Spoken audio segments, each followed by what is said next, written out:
Happy Sunday, everyone! Welcome back. I hope you're all having a lovely weekend. I'm just setting up one final thingy here. Aight.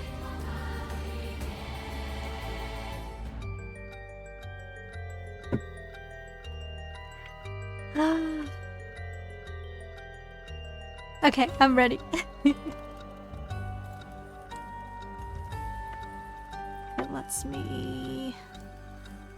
Let me... Okay, we need to review where I was.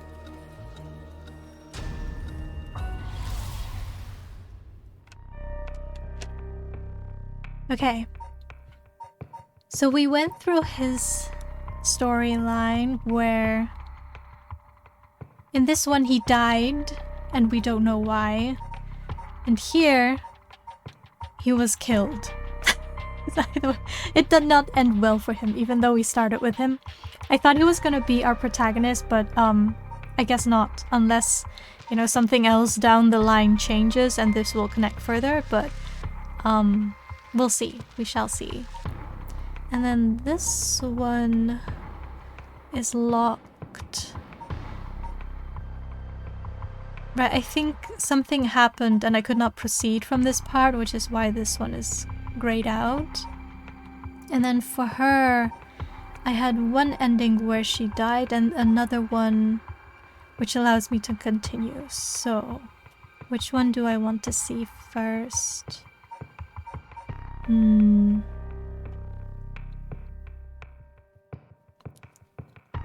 I think I'll continue where I left off last time.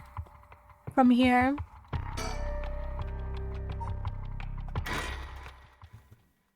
Let me know if the volumes and such are okay. I fiddled with it earlier, so I don't know if it's still fine. Okay, back in Kinshiburi Park. We just had that dreadful phone call with like the bad guy, the mass murderer, Mr. Nejima, who has just been released on parole. And we're continuing the next morning. I think that's where we left off. Sorry for the wait, boss, but I managed to gather some information. Took you long enough? Okay. No, I won't bother with my surroundings. I'll just talk to him. Things at the station were pretty hectic, but I managed to get some info. Let me fill you in. Thanks. The floor is yours. A total of 3 mysterious deaths were confirmed in the area, including the one in this park. Which is Shogo, the guy who died. They found his body here. So let's start with that one, the young man we found here. He's been identified as Shogo Okiie, 25 years old, a regular old office worker who worked around here. He died of asphyxiation due to water in the lungs. He drowned. He drowned in the middle of the park. That's not possible. It's gotta be a curse we're dealing with here. About that, boss, isn't this park associated with one of the 7 mysteries too?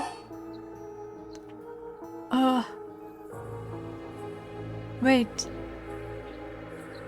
I don't remember. The park? Wait, let me see if I can find it. The park?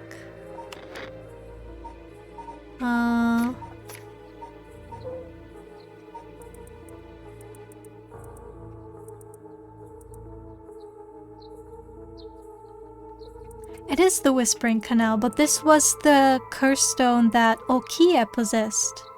So then who took hold of that stone and killed him? But it is the Whispering Canal. That's right, the Whispering Canal. It does seem like there'd be a link between a canal and death by drowning, don't you think? Sharp thinking, Erio. You're starting to get the hang of this. So, let's assume they're related. What's next? Before that, the body of a woman was found behind a residential complex in Kamazawa. The victim has been identified as Tawako Hayashi, 29 years old. She was an office worker who lived on her own in the area. Tawako Hayashi. Tawako Hayashi. Oh, no. No. I wanted to go here. So...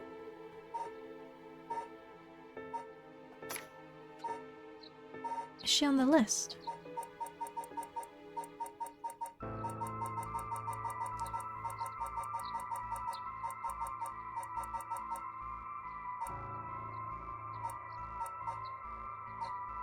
I guess not yet. I guess we've yet to meet her. I'm gonna assume that she's gonna be another, not playable character, but a character that we get the POV from. Hi, Gekka! Welcome, happy Sunday! I hope you're having a lovely weekend. I am in for a long stream of vocal training. Yes. We left off where we picked up where we left off last time. We're following the detectives now who are investigating the 3 mysterious deaths that happened last night. Was alright considering you were working this weekend. How was my weekend? It's been great. I finally finished reading Lord of the Mysteries, like the first book, right?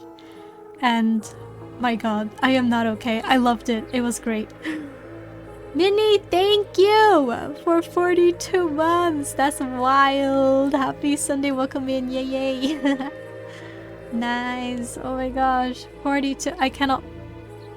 That's like almost 3 years. More than 3 years. I don't know. That's more than 3 years, is it? Yes, it's almost 4 years. It's 3.5 years. That's wild. Here I sit, still kind of feeling like I only started streaming yesterday. I still feel so very much a noob when it comes to like streaming and content creation. Like sometimes I'm here like, why am I still doing this? But hey, I'm having fun, so here we are. Anyways, let's proceed because there have been 3 murders last night and we are following the detectives, trying to figure out what exactly happened here. I have a hunch that the detectives are gonna kind of end up victorious here. Or at least I'm rooting for these guys. As for the cause of death, well, yes. The entirety of her body was crushed by some kind of strong external force. No murder weapon was discovered in the area, but considering the way she was found, we're looking for something large, flat, and heavy that could have crushed her in one fell swoop. Hang on, are you saying she was stepped on, meaning... wait, which is it? I need to go back to my files. Which could have crushed her in one fell swoop?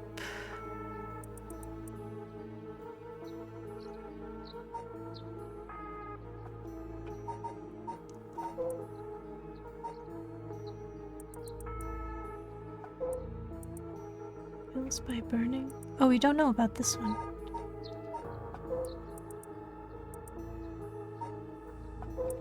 Kill by hanging. We don't know about this one. Could it be the Taiko, the watchtower? Foot washing mansion.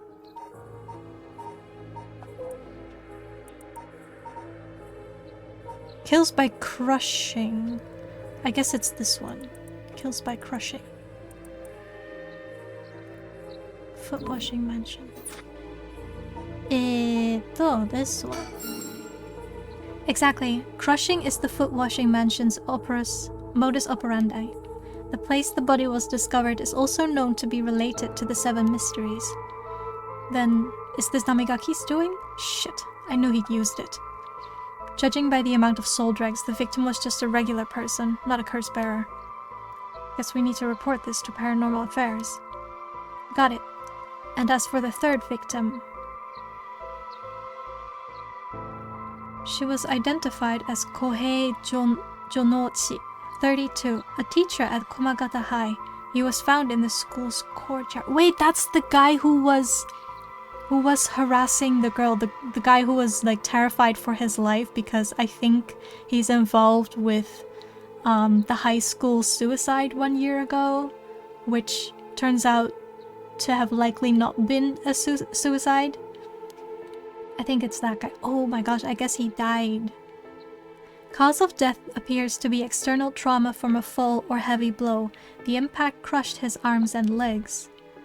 Since he was found in the middle of a courtyard, he couldn't have fallen from the gymnasium or the main building. A teacher dying at school. Not just any school. Komagata House is one of the 7 mysteries. I need to go back to my files again. There's too many to keep track of. It says 7 mysteries, but there's actually 9. So... kills by disembowelment. Don't know this one. Don't know that one. Kills by hanging. Kills by fire. Don't know. Kills by fatal fall. By the one who hears its music for 30... Wait, that's the one the girl was... the other high school girl holds. This one. The Fool's Procession.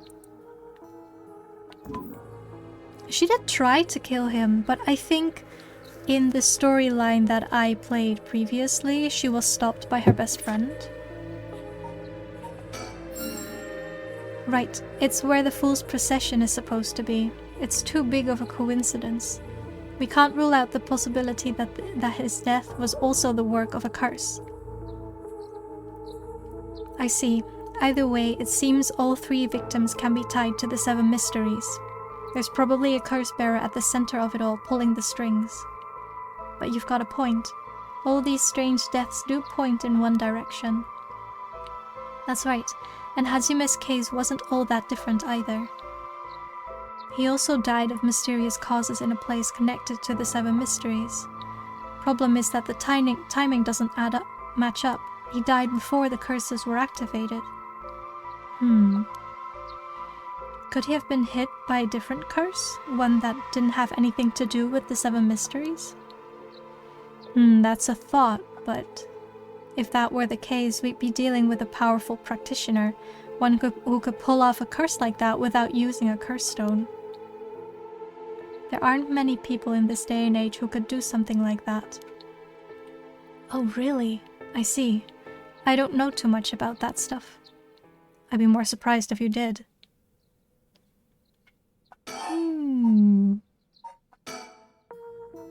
Well, looking at these deaths, it seems like many of the curse bearers acted last night, but we can't rule out that there were more killings from which the bodies haven't been found. Yikes, I hadn't thought of that. But there is one silver lining. Judging by my own curse stone, it seems that the curses can't be activated while the sun's out. Oh, that's great news! So basically, we're safe during the daytime. Exactly. It's also likely why Nezima gave us till dusk. Ah, he must have known the curse stones couldn't be used during the day. Either way, we got till nightfall to settle this. It's time we flushed out the other curse bearers. Aye aye, boss, let's do this. At the moment, we only know the identity of 4 curse bearers, you included. Yutaro Namigaki had the foot-washing mansion, and Hideki Araishi had an ever-burning lantern. We've got both of their curse stones. And then there's Nezima, who claims he has the one-sided reed. Right, that about sums it up. We'd better figure out who the remaining 5 are quick. How should we go about looking for them? There's no point in searching blindly without a lead. Let's focus on other things from now. Tracking down Nezima may lead us to the other curse bearers too. Either way, he should be our top priority. He could do some real damage if we don't get to him. I also want to look a little more into Yoshimi. I've got a feeling there's some connection there. Aye aye, boss. Sounds like we've got our work cut out for us.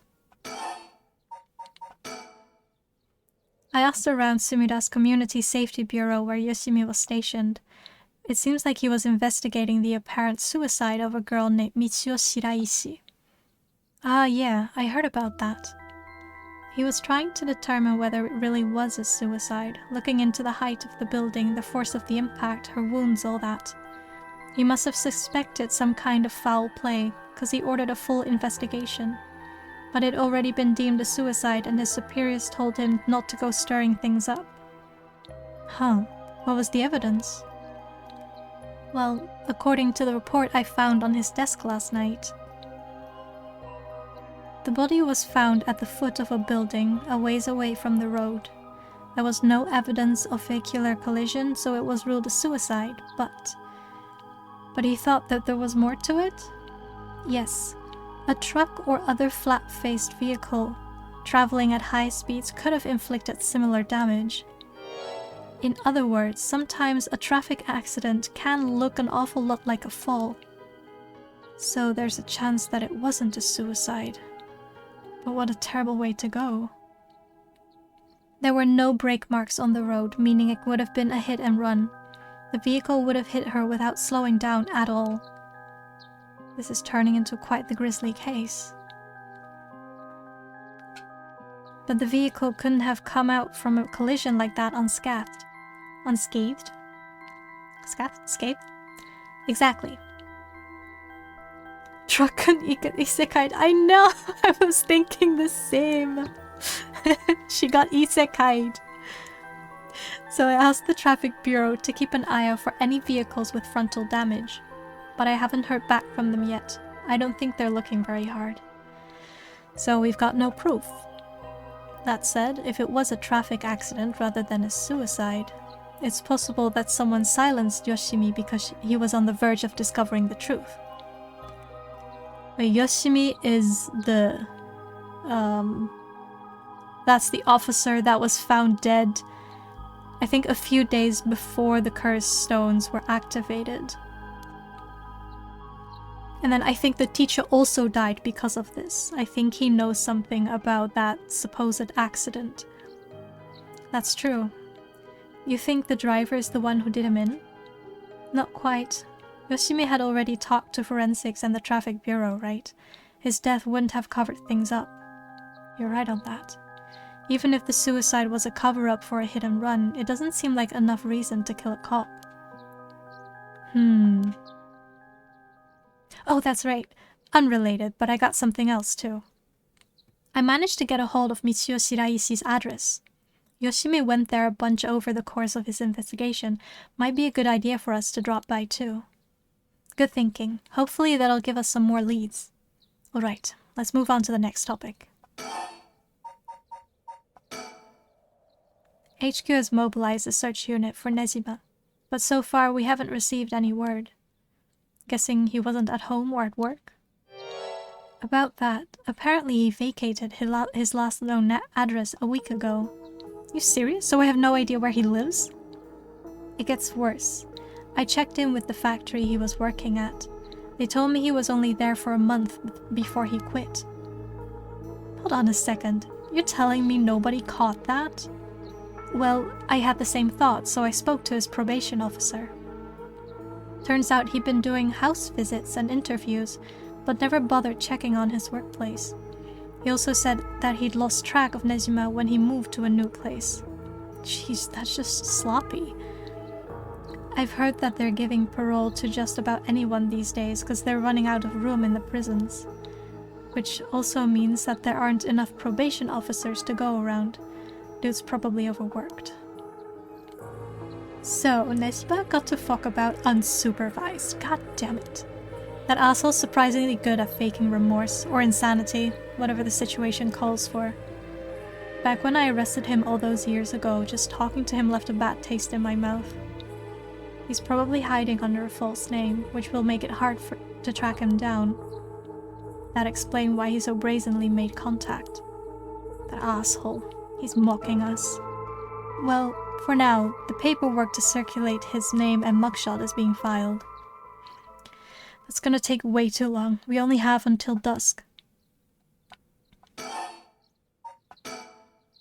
Speaking of Nejima, yeah? Did you manage to reach your daughter? It'd be best to put her in protective custody as soon as possible. Not yet. I can't reach her. They called, but she's not picking up. Wasn't home when they went to the house either. That's not good. Does that mean she never came home? And why weren't you the one trying to reach her? Shut up. I don't have her contact info. Alright. Damn, she really doesn't trust you, huh? That's harsh.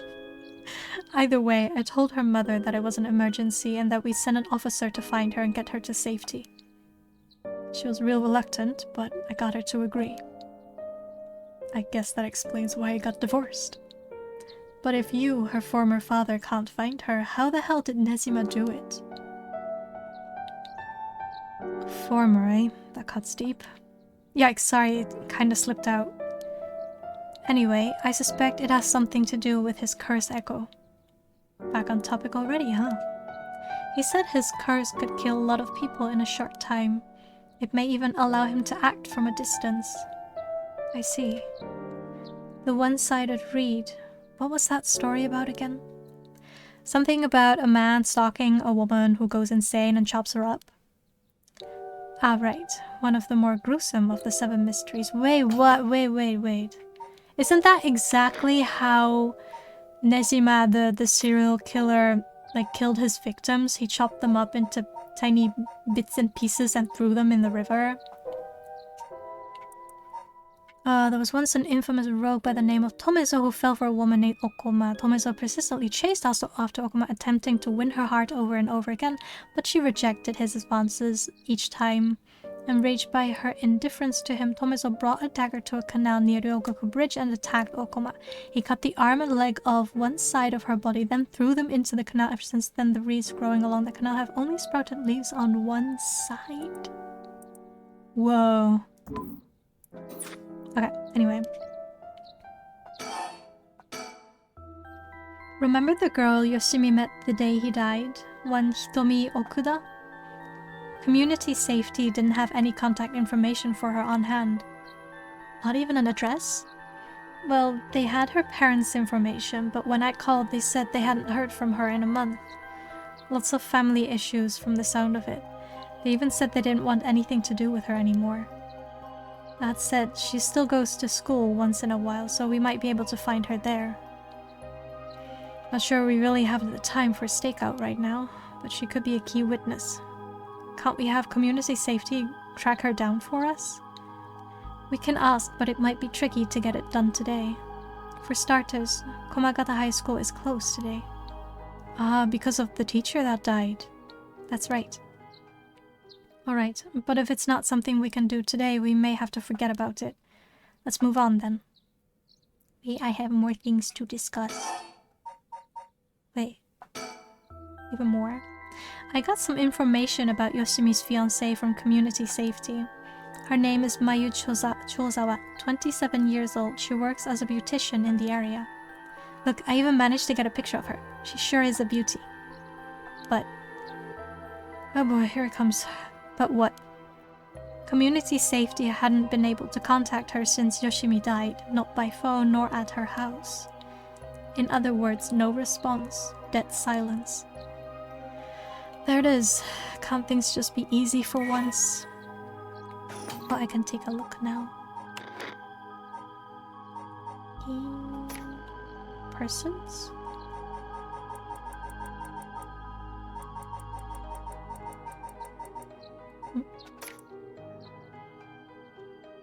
This is where the lady who lost her son lives. This is Hokusai. Oh, nice. Okay.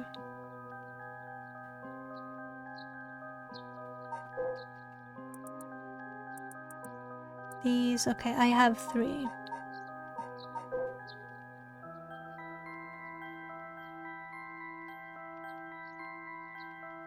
Hold up. Is this what the coppers know? Because the Whispering Canal should have belonged to Shogo Okie, but they didn't know that. We know that, but the cops don't know this. Anyways. It's definitely starting to look suspect. A crime of passion, perhaps. It's fairly common for people to be killed by a lover or a spouse, but Yoshimi was well liked, and they'd been together for over 10 years. You never know. Things could be different behind closed doors. I guess so. But we'll have to consider the opposite scenario too. It could be that the same person who was out for Yoshimi is after his fiancée as well. She could be in danger. You're right. Either way, she's important to the case. HQ already has people looking for her. We'll know as soon as she's found.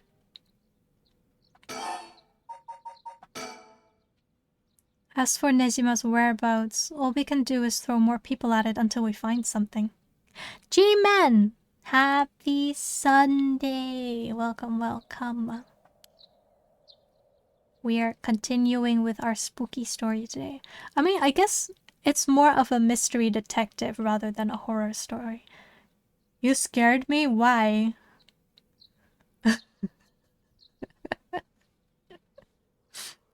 Why did I scare you? And that's about it. Shall we continue our investigation? We could go to Komagata High School to look into Hitomi Okuda or to Michio Shirai's house to find out more about her. Okay, let's move, because you shouted? Oh, sorry. I did raise my voice there. I was worried you couldn't hear me otherwise. Hey, I unlocked this one. Wait. Okay, wait. I'm gonna continue this line that I'm currently on as far as I can. And when I hit another gray area, I will go back to Hitomi because it's farther to the left, and we'll slowly move our way to the right. So we'll continue here. How is Mag? How's everyone else? I'm doing great. I'm doing great. I finally finished Lord of the Mysteries novel, and I'm left with very, very mixed feelings, but I really enjoyed it. So I'm happy. I'm gonna read the side stories next and then continue with Lord of the Mysteries 2. Because apparently they have already started the fan translations, so I'm very much looking forward to it. So I'm in a good mood.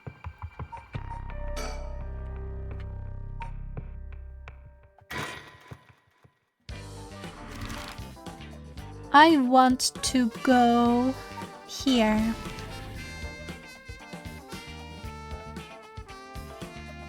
Tetsuo Tsutsumi, 9 AM. Near the Shiraishi household. Whoa. It seems like Michio's house is at the end of this road. We don't want to intimidate them, so maybe I should go alone.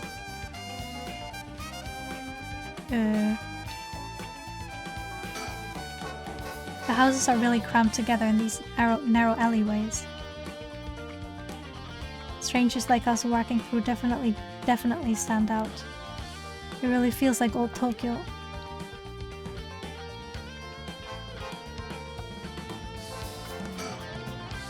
It's quiet. This place is normally pretty lively, full of people coming and going. But it seems like everyone's decided to stay inside because of the recent incidents. Understandably so. Erio's checking the Shiraishi house at the end of the road. The street's real narrow, so two big guys like us would stick out like a pair of sore thumbs. Wait, anything else?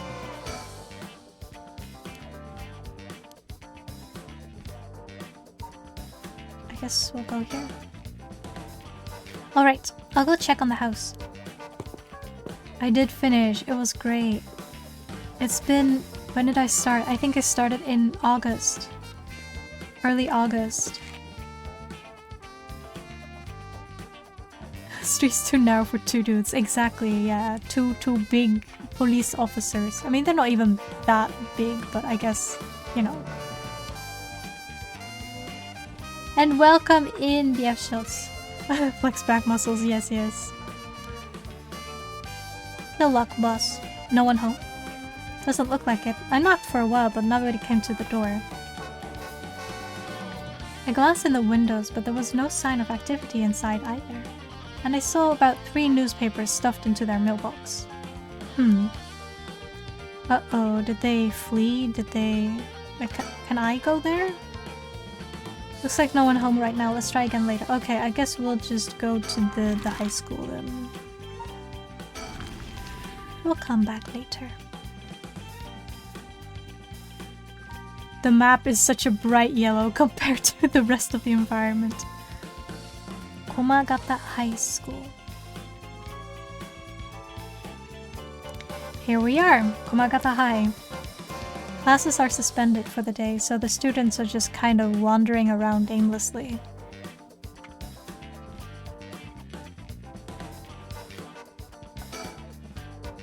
Yoshimi also looked out for these students as a Sumida city officer. Juvenile delinquency has been a growing problem for years now. The school is no exception. The news of the dead teacher has also attracted a fair share of rubberneckers. Rubberneckers? What's a rubbernecker? The atmosphere is kinda tense with this many cops around. The school gate will stay locked while forensics inspects the scene of the incident. Looks like they're still busy. Let's talk to the person in charge later. Komagata High's gymnasium also serves as a polling place and evacuation center. A lot of the buildings around here are still made of wood, but this place looks safe and sturdy.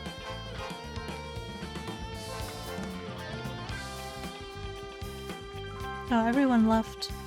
There were a lot of shadows here before. Oh wait, they're coming back. Oh my gosh. This place isn't only connected to the case because the students were under Yoshimi's jurisdiction.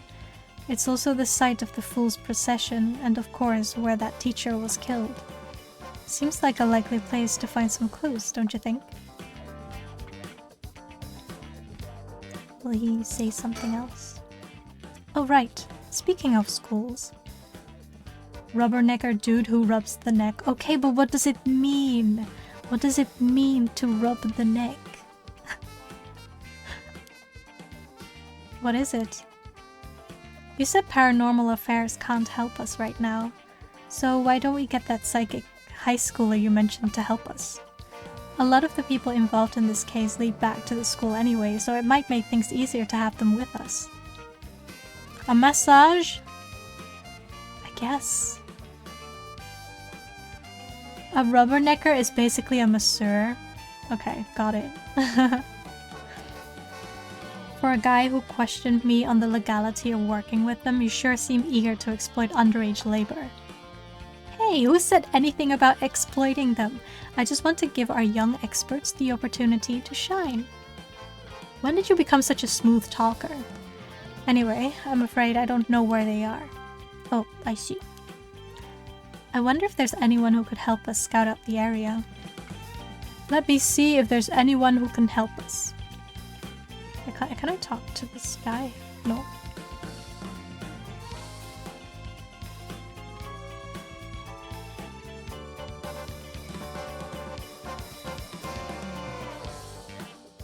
Wait, let me think. 9 AM, a perfectly reasonable time for students to be at school, and yet I doubt this will be that simple. Wait, are we to move again? Are we going to find the girl? I don't think there's anything else here. Maybe we can go back to the house. Maybe she's back. Maybe. Smooth talker with the dude, shy laddie with the chicks. Doll.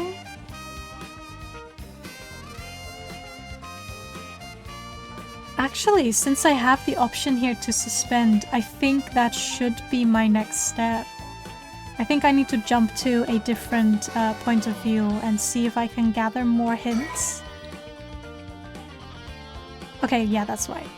You cannot currently progress any further. Once your situation has changed, select resume to try again. Pressing suspend will return you to the story chart. Okay, suspend. There's nothing I can do here at the moment, so I will go here. Because this is the psychic girl that the coppers want to enlist the help of. So maybe we need to somehow guide her there. Suspend me. No, not like that. Not like that. Behave. 8 AM. Okay. She survived and oh right, she went back home. And then the next morning a friend came to, I forgot her name. Mio? Right, Mio. Oh, good morning, Yako. Yakko, rise and shine. Huh? You're up. Huh?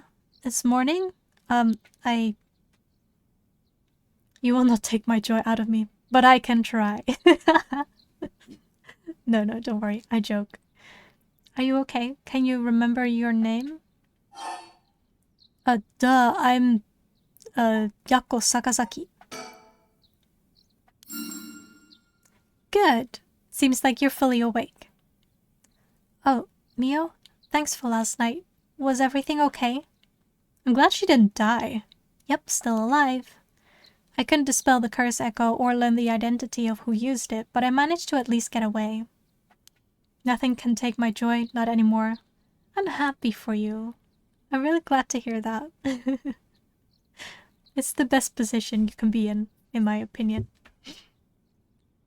But in that situation, it's the best you can hope for. I'm sorry I got you involved in something so dangerous. Yeah, Mio is cute. I like her. She is our psychic expert, and she was guiding the Ouija board last night, summoning spirits. And then it all went haywire, and then she saved Yakko. I don't know what she did after, but I'm glad she's okay. I meant to look for you as soon as the sun rose, but I was just so sleepy. I can't even remember when I fell asleep. It's okay. It's only natural to be exhausted after what you went through. Besides, I also feel bad that you've been wrapped up in all this. It's supposed to be my job to prevent that from happening. Hi, Scotty! Welcome in. Happy Sunday. Yakko's more assertive, looks like. Yeah. Tomboy vibes. She is. I mean, it's not like she's not cautious, but she's like more peppy, I guess. Oh yeah, you said something about that last night. Just what are you exactly, Mio? Oh, well, the truth is, I've been trained in things having to do with the supernatural. Huh? You mean you can learn that kind of stuff like you would with flower arranging? I had quite the eventful childhood. Huh, that sounds like it must have been tough. Yes, it would take a long time to explain, so let's leave it at that for now. As fate would have it, I ended up as the apprentice, or maybe more like an assistant, to a notable paranormal expert. Oh. Schools have always had more paranormal disturbances because young people tend to be more susceptible to these things. I'm sent to schools that may experience something paranormal and to put a stop to it before it happens. Wow, that's amazing! So it's like a part-time job you do while also being a student? Well, I do help maintain public order, but it's all part of my training, so I don't get any money. Oh, you've got it rough then. But still, that really is amazing. You were so cool when you faced off against the evil spirit. I never know if I should be happy when you compliment me like that. But anyways, that's why it's up to me to resolve any paranormal issues at the school. And why I'm going to look into the cause of all this. But for now, let's head to school. Yeah. Oh, do you have your curse stone? Now that it's daytime and its power is diminished, I should be able to hold on to it. Want to give it a try? Right, I do have it, but... Yakko. Is it really so wrong, trying to bring Michio back, I mean? I can't approve of it. I will show my kung fu moves to these ghosts. Grab a vacuum cleaner? No. Ghostbusters. The rite may seem like a dream come true, but if it involves taking the lives of other people, then... yeah, true. I want to make sure this whole ritual ends without anyone getting hurt. That's what I believe, and what I'll put before anything else. I'm sorry, but is it okay if I hold on to it? Yakko. I promise I won't use the curse no matter what. But maybe there's some other way. I just have this feeling that I shouldn't give up on the possibility just yet. That said, I'll help you, even if it's to stop the curses. For the Mitsuyo that still exists within me, I'll settle things so that we can move forward. Wait, where is that from? I've heard that quote before. Okay, but if you ever feel in danger, you can give me the curse stone at any point. Right, thank you, Mio. Okay then, let's go.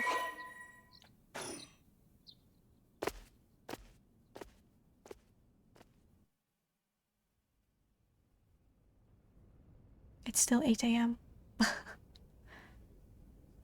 Okay. Maybe we'll meet the coppers here.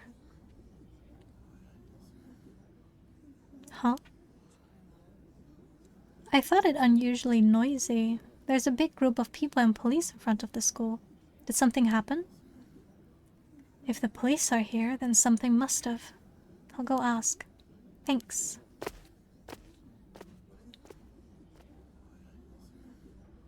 This isn't good. Huh? What happened? Don't panic, okay? The first teacher who came to work this morning found something. Okay. Mr. Jonotsu was found dead in the middle of the school grounds.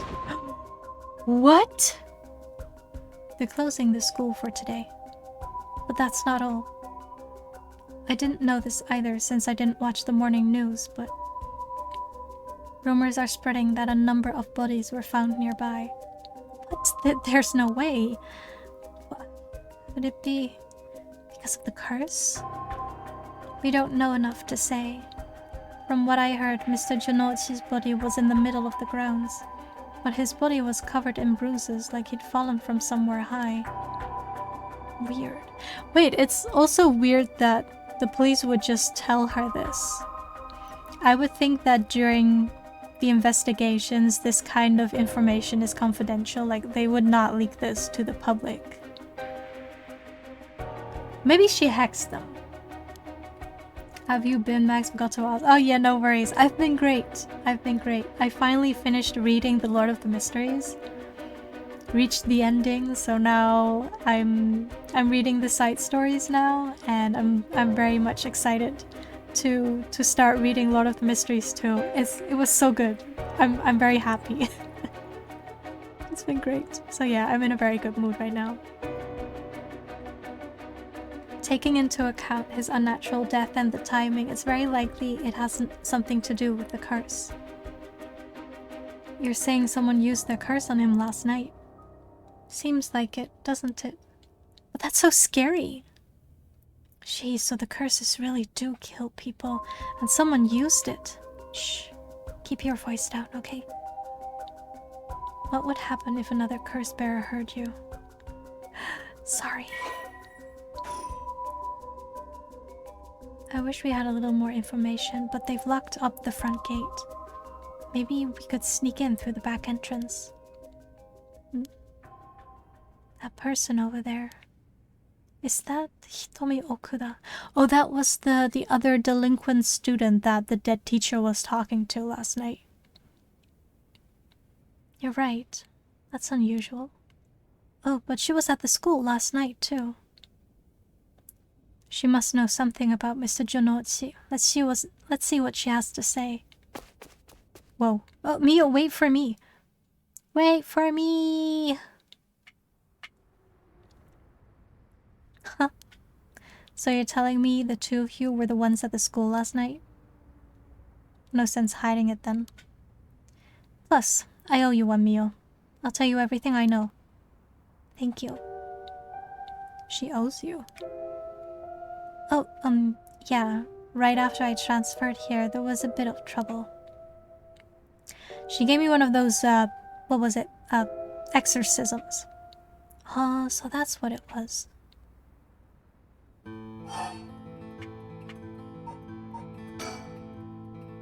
Did you hear about Mr. Jonotsu?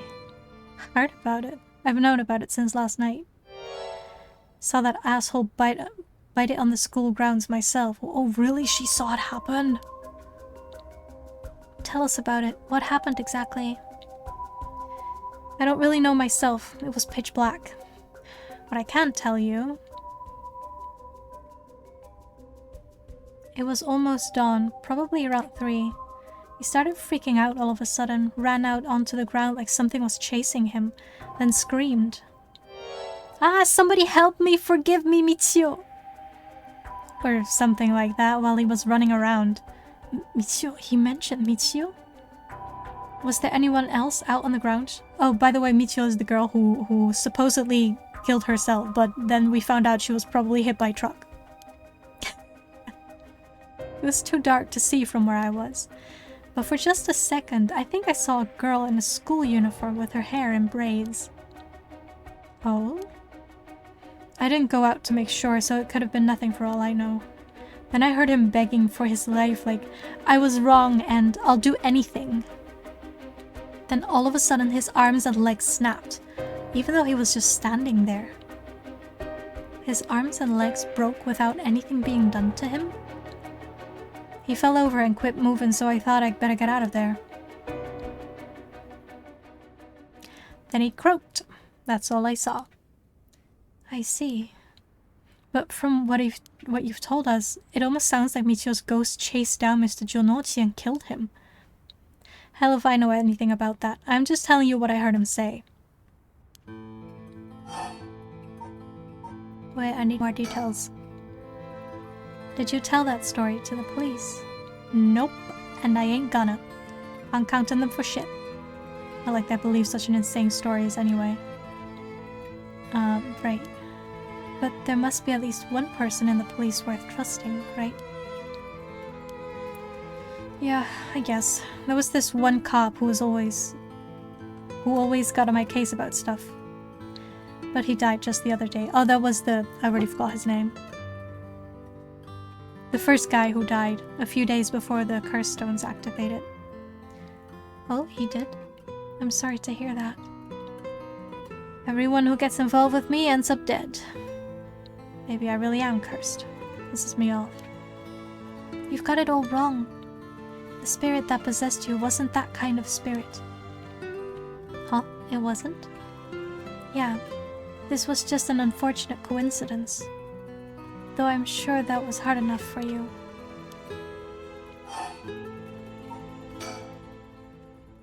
Hitomi, were you possessed by some kind of evil spirit?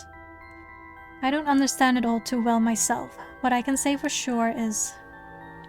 Thanks to Mio, the weird symptoms that were happening to me all went away. Yep, some people are born with a natural sensitivity to the paranormal. They tend to end up isolated as they struggle to relate to the people around them. They also tend to draw spirits to them naturally. This can cause strange symptoms they don't understand, like headaches, muscle stiffness, and hallucinations, even memory problems. I'm sure it must have been very hard. So that's how it works, huh? Do people also have their personality taken over when possessed too?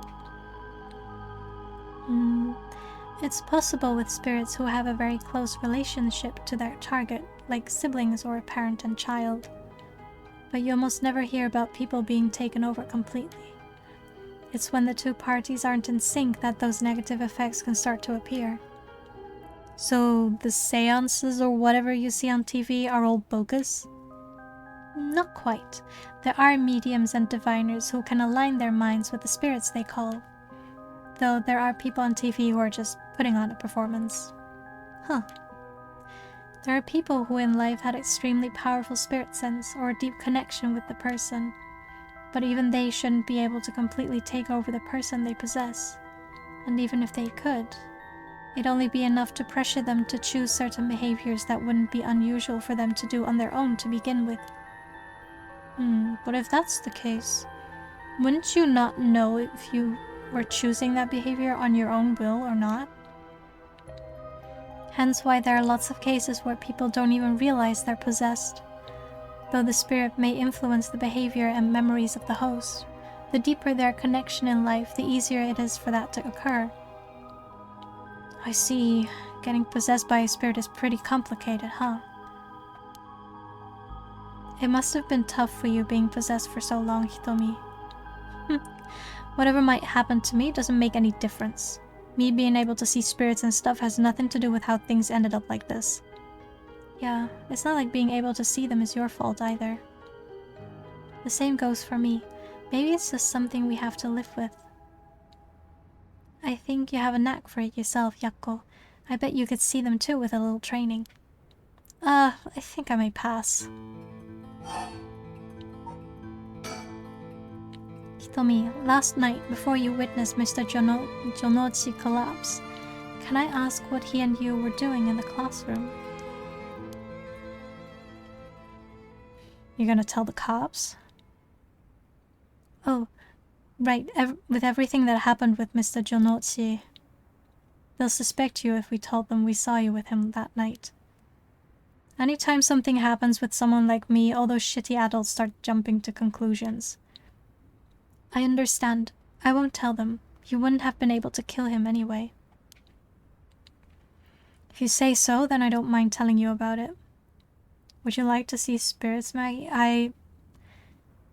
That's a hard pass for me. No, I would not like to see spirits.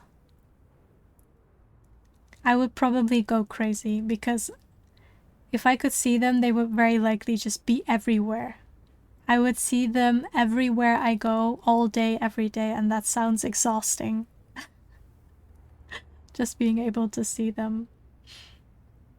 And depending on how they appeared to me, it could be tricky to kind of tell them apart from real people. Maybe. That I end up talking to a spirit thinking that it's, you know, a person. I don't know. Would you? Like, I don't see any benefit to being able to see spirits. I think it will only bring you trouble.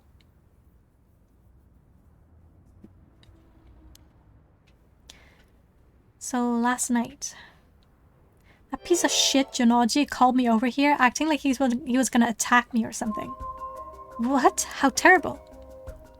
Whatever, I'm glad he's dead. He had it coming. Calling people worthless and a cancer in society when he doesn't know shit about them? That asshole was the one always acting like scum, if you ask me. Is that so? Could you tell us in more detail why he called you out in the middle of the night? It's hard to explain. Where to start? You would like to see, but I need to be able to distinguish real from spirit then. Why would you like to see them though? Just out of pure curiosity, or would you just... like, would you want to do something with them? Like help them out or something with their last wishes, their dying wishes? I guess it also depends on the kind of spirits, because there's some... in different folklore there's spirits of even inanimate objects, right? So would all these spirits be human, or would they also be a collective, like a collective energy that accumulated over time and then gained sentience in a way? I guess it depends on the kind of spirit. Help them or just get info out of them? What did you mean by Mr. Jonochi acting like scum? Was he doing something bad? You know Michio Shiraishi, right? The girl who killed herself? Huh? Michio? I don't know everything, but that creep of a teacher has some dirt on her. And he was using it to blackmail her. Call her up after school and make her do whatever he wanted. What? Scumbag. Whoa. What do you mean when you say whatever he wanted? I'll leave it to your imagination. Nothing that a couple model students like you would ever get involved in. No way, that's... How? What do you mean by dirt? I don't know anything about this. How could I not have known about this? Yako, I know how you feel, but try to calm down. You got guts acting like you were her friend. Jonochi really did a number on both Michio's body and soul. She probably felt she couldn't tell anyone, like she had to suffer alone. No, how terrible. Hitomi, how do you know about this? I just happened to walk in on it. I know the spots around school people go to when they want to stay out of sight. He ran off in a panic when I yelled at him asking what he was doing. Walked in on it? I couldn't just leave her alone, looking like she was about to cry, so I stuck around for a bit. She told me everything that happened in whispers. She probably figured I wasn't the type to spread that type around. What did I say? To spread that stuff around. Yeah, okay. But she never asked for my help. She told me that she was fine and to keep it a secret. Michio, why? She probably thought she just had to grit her teeth till it was through. She was naive. I tried to tell her that if you give guys like that an inch, they'll take a mile. She kept saying about how it was her punishment. She was soft. No. Of course, Jonochi didn't change. He kept on doing what he was doing. I don't understand either of them, but that's as much as I was involved. And then she killed herself. Nothing I can do about it now. Hitomi, if you knew about it, then why didn't you? You trying to say it's my fault? She told me not to say anything. She told me she was fine. So what the hell more responsibility do I have other than what I already did? Yako, there's no point blaming Hitomi. Michio, why?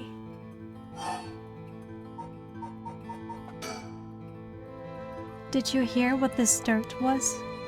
Nope, never heard what it was. But from the sound of it, he'd been blackmailing her since about a year ago. For that long?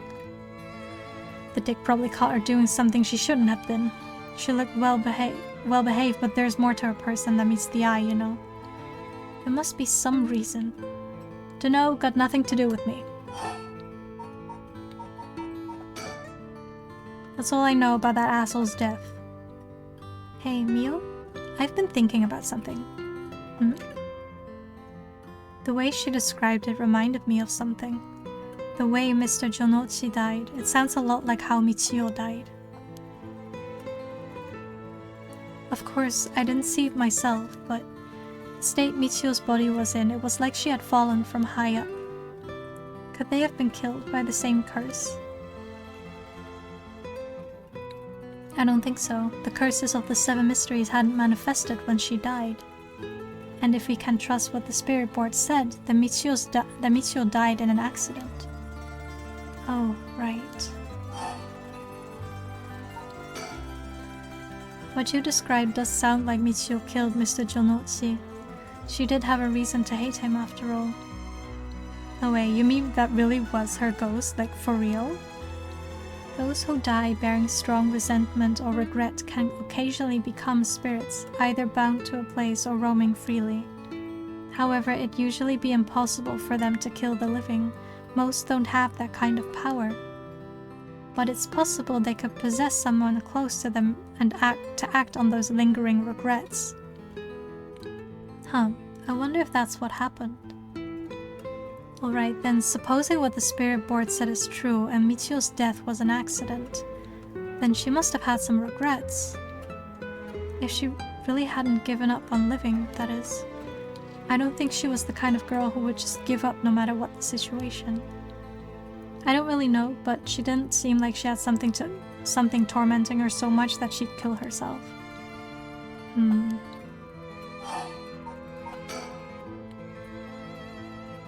Hold on, I need a sip of water.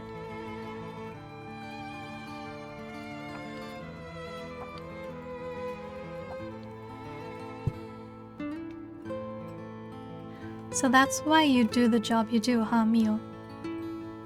I thought she was a weirdo when she showed up all of a sudden saying she was gonna exorcise me. If you hadn't said anything, I probably would have knocked your lights out. You tried to perform an exorcism on her without telling her anything? You see, in my experience, most people don't understand no matter how much I explain. They only accept my explanation after they see the results. Oh, I guess that makes sense.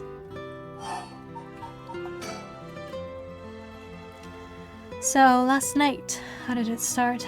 Right. Remember that nosy cop I mentioned who was always on my case? He died at the former Yasuda Gardens a couple days ago. Yoshimi was his name. He was part of the juvenile division. He didn't look like a cop at all. Real rough guy, but good at looking out for folks. So he was the only one I could talk to. Huh, so there was someone like that within the police. Too bad he ended up dying. Oh, another thing. One time, he suddenly introduced his fiancée to me. It was hilarious seeing a big guy like that act like a shy little kid all of a sudden. She told me that she was like me when she was my age, and that she was on my side. It must have been a terrible loss for her too. Yeah, I do feel a little bad for her when I think about how sad she must be. And I saw him at the gardens the night he died. Oh no. Oh no. Whenever I would get worked up over something, Yoshimi always took me straight to that park. Then he'd listen to whatever it was I was pissed off about. Holy shit. That day, he called me over there like usual. But something seemed off about him, like he was worried about something. Worried about something. Yeah, he asked me for a favor too. It was pretty unusual. A favor? What kind of favor? He handed me a weird talisman and asked me to hold on to it for him. A talisman? Yeah, just a normal good luck charm. I figured if that's it, then sure, I'll take it. I have it with me now. But that wasn't all. Then he told me that he wanted me to look for a talisman Michio Shiraishi had that looked just like this one. Huh? Michio? What does she have to do with this? Yoshimi had been meeting up and talking with her. While they were together, he noticed that she had a special talisman or something. But apparently Michio always avoided this subject. A talisman that Michio had. He knew that I knew her, so that's why he asked me. He said, "Could there have been something that Michio couldn't tell even the police about?" I know things at home were a little complicated. From what I heard, Michio was keeping her mouth shut about what Jonochi was doing to her. Hard to talk with the cops when someone's got dirt on you. And I didn't squeal on anything about Michio either. Michio, what is it that had such a strong grip on you? So basically, Yoshimi didn't just have his eye on Michio, but her talisman too. But after she died, he didn't know where it ended up. So since I knew her from school, he wanted me to look into it for him. Is there something special about the two talismans? I wonder why he gave it to you. Hell if I know. When I looked inside it, there's just a weird kind of grimy scrap of wood. So you've seen inside it. From the way he was acting, it seemed important to him somehow. But to be honest, what he was asking is such a pain in the ass, I figured he had to be serious about it. Oh, and since he died right after that... Yeah, he even said to me, if anything happens to me, take those two talismans. Give them to a guy named Nakagoshi at the police department. Knowing what I know now, he probably felt that something was going to happen to him. Nakagoshi. Do you know him, Miu? No, I've just heard the name, I think. So there really is a Nakagoshi. That's a relief at least. Anyway, it didn't feel right just ignoring a dead guy's last request. Hitomi? Yeah? That talisman, would you mind if I had a look at it? Sorry, but I don't trust you all that much yet. It's important to me. Oh, okay. So last night you were looking for the talisman Michio had? Yeah. And I figured that piece of garbage teacher would know the most about Michio. I asked him yesterday afternoon if he knew anything about her talisman. He gave me some cryptic response like, I can't talk about it right now, come to the school tonight. He even gave me the code to the lock on the back entrance. He seemed pretty willing to give it out, so I wouldn't be surprised if he's used it for secret meetings before. Yuck, I can only imagine. We climbed over the front gate to get in. So yeah, we met up in the classroom in the middle of the night. But nothing he said made any sense. Like that I was really Michio and stuff like that. Wait, he thought she was Michio. He went on and on about how it was my fault and that if only I hadn't been around or something. He grabbed a hold of me, breathing heavily. Were you okay? Yeah, that's right, when you two showed up. I was able to get away while Jonochi was freaking out. Oh my gosh, good thing you got away.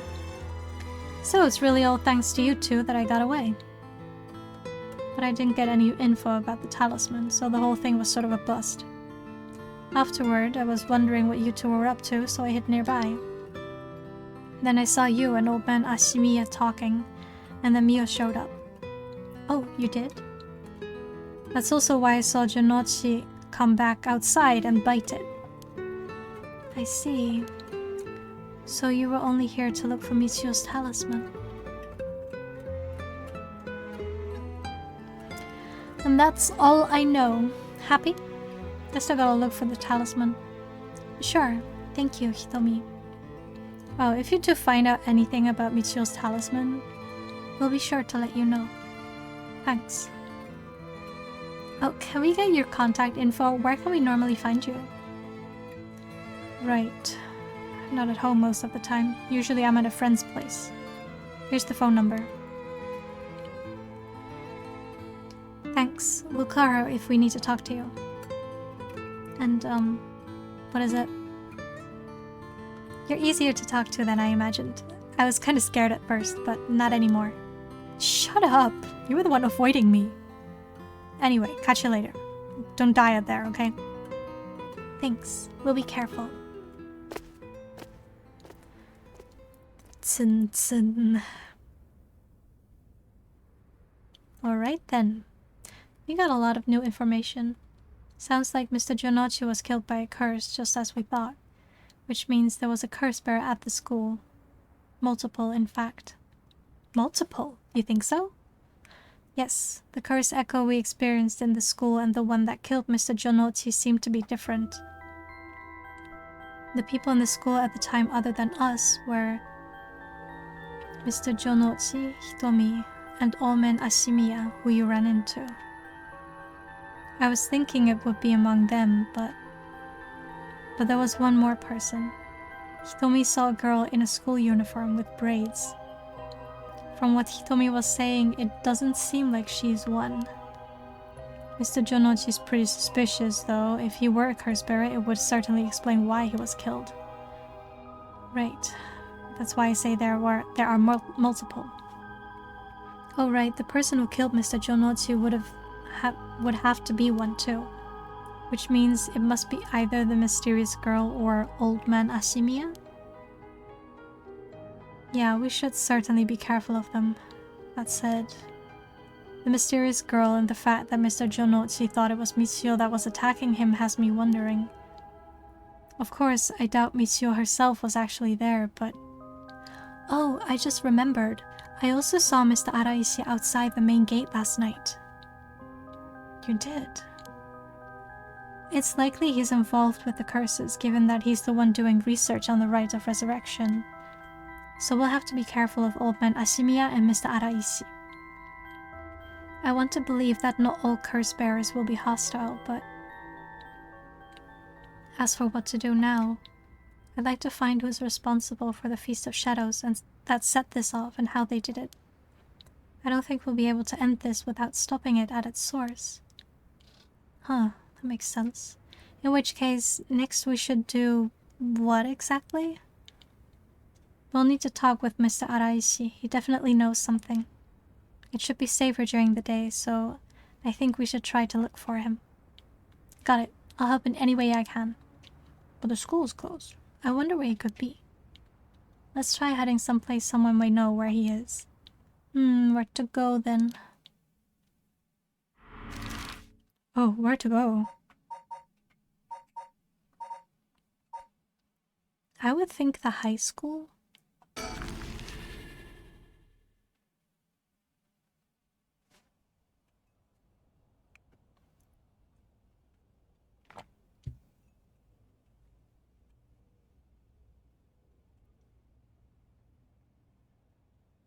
And so, Mio Kurosuzu and Yako Sakazaki decided on their next location to investigate. Oh. Wait, I think any would have led there. Okay, let's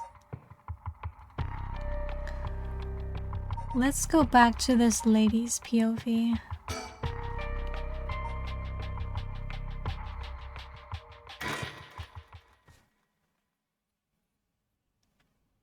Because I believe she went back home, but the detective was still kind of looking for clues outside throughout the night, I suppose. Oh, there we go. Good morning, ma'am. How are you feeling? I'm fine. I hope we can make good progress today. How's your curse stone looking? I haven't felt anything from it since sunrise. Interesting. It's possible that its powers can only be unleashed at night then. That aside, why are you so late this morning? There are unfortunately some things that can't be investigated while the world slumbers, but I did get some research done in what limited time I had. Very well, let's talk. But we're not talking inside. The town is beginning to wake up once more. The clamor of society can be heard from beyond the garden gates. Like any day, a cloud of pollution drifts out from the industrial area. No one's in the mansion at the moment. The door has been locked shut. The housekeeper has already left after cleaning and preparing food. Wait, so she can't go back inside her own house? This is the old mansion where I was born and raised. Anything else?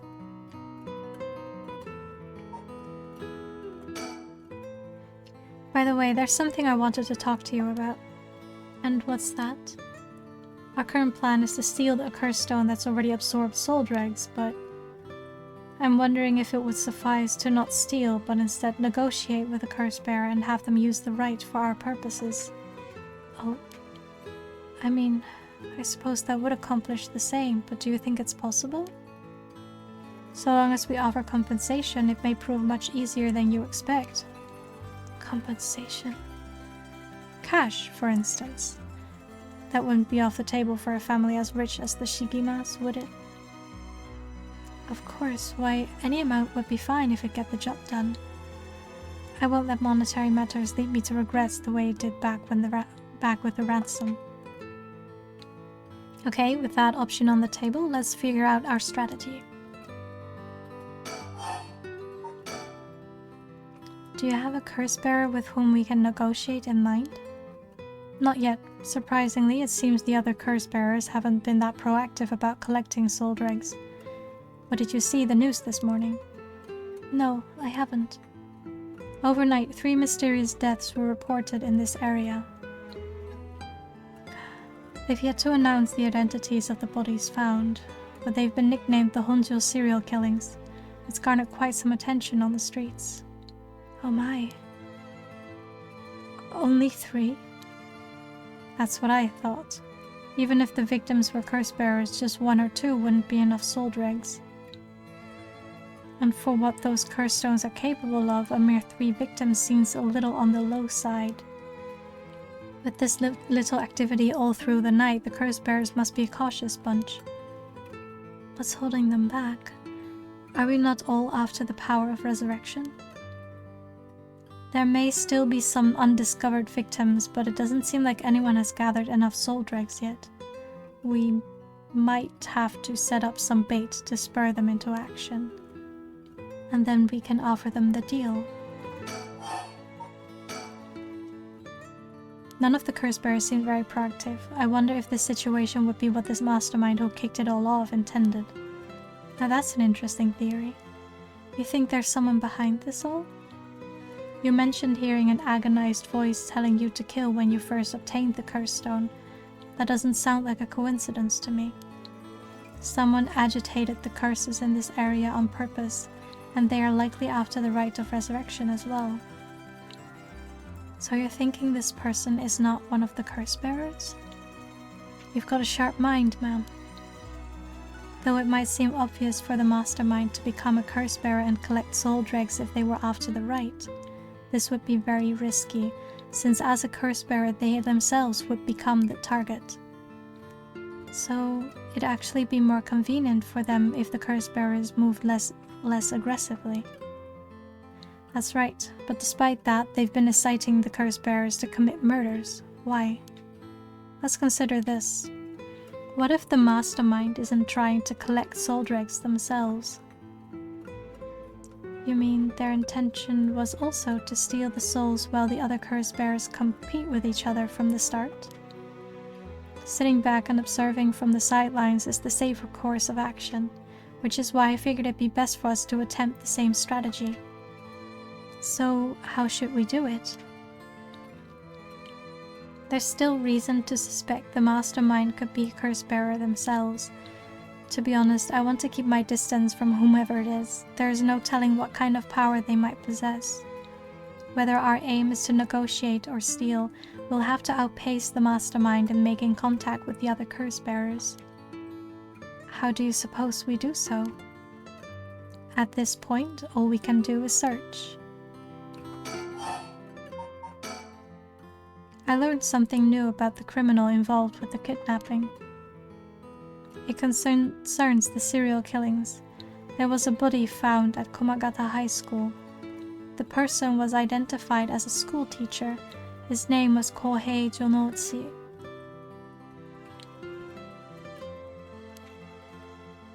Do you think he was a curse bearer? Not sure. It's possible. But regardless, this means the two people who knew the truth about the kidnapping are both dead. Just when we were getting somewhere. It isn't enough to make me give up, of course. Still, we don't know anything about Michio Shiraishi's residence. It'd be wise to pay it a visit. Understood.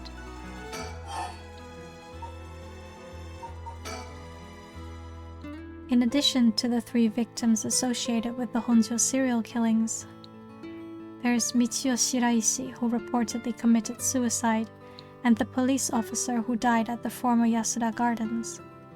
If strange deaths continue occurring like so, they're bound to inspire strange rumors. But those last 2 have nothing to do with the 7 mysteries, no? It's true. Both occurred a week before this accursed situation began. Still, it cannot be ruled out. It's possible that the mastermind was involved even with those killings. How? What if there were preliminary steps to awakening the 7 mysteries' curses? Can we really assume they're unrelated just because the timing doesn't match up? Or rather, the police officer's death is so baffling that it'd be easier if it were connected to these curses. The victim wasn't the type to be caught off guard easily. You seem to know a lot about this. I suppose we weren't strangers. My personal feelings might be wrapped up in this one too. I see. If you were to investigate this matter more, you might get a lead on the mastermind. You're right. If we wish to focus on the mastermind's identity, this would be a fine starting point. Whoa. Ow. We might even discover more deaths related to the curses on the way. We should pay attention to today's news. Okay. If there's a mastermind inciting the curse bearers to collect soul dregs, can we be sure there even is a rite of resurrection? Good question. The rite could be nothing but a myth fabricated to spur the curse bearers into action. Seeing it might be for naught. Do you want to give up, ma'am? Never. Understood. After all, we'll never know the truth unless we see it for ourselves. But we'll do it without using the curses ourselves.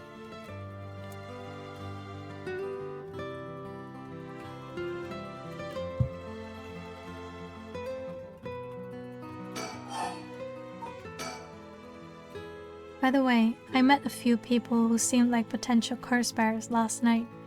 I did some investigating into all of them, but I only managed to get detailed information on 2. You're quick. I suppose that's to be expected from an investigator extraordinaire. I appreciate the flattery. First, there's Ayame Tono, the girl we talked to before, though she isn't a curse bearer herself. She's a student attending T University of Art. She currently lives alone in an apartment near Midoricho Park. You even determined her address. You're not one to be underestimated, Mr. Investigator Extraordinaire. I called every single university with Yukioe in the curriculum, pretending to be her parent. I went around to check on her place on the way here. It doesn't seem like she returned home last night. Okay, wait, hold on. He called the schools last night in the middle of the night? Or was that just this early morning? I have questions. I'm worried she might have run into some trouble. Didn't you attempt to follow her last night? I'm embarrassed to say, but I couldn't. She shook me. I couldn't keep track of her. And here I thought you were an investigator extraordinaire. I'd like to learn more about her, but it would take some time. She's planning to steal the cursed stones just like us. It's best we act carefully around her. You're at school working, so it's not that weird. Wait, okay, but is it like 3 a.m.? Because it was literally last night after midnight, right, that they took action, that all this happened. So for him to have called the schools and them actually picking up and answering, I'm gonna assume it was like the early morning, like after 6 a.m. Otherwise, it wouldn't make sense.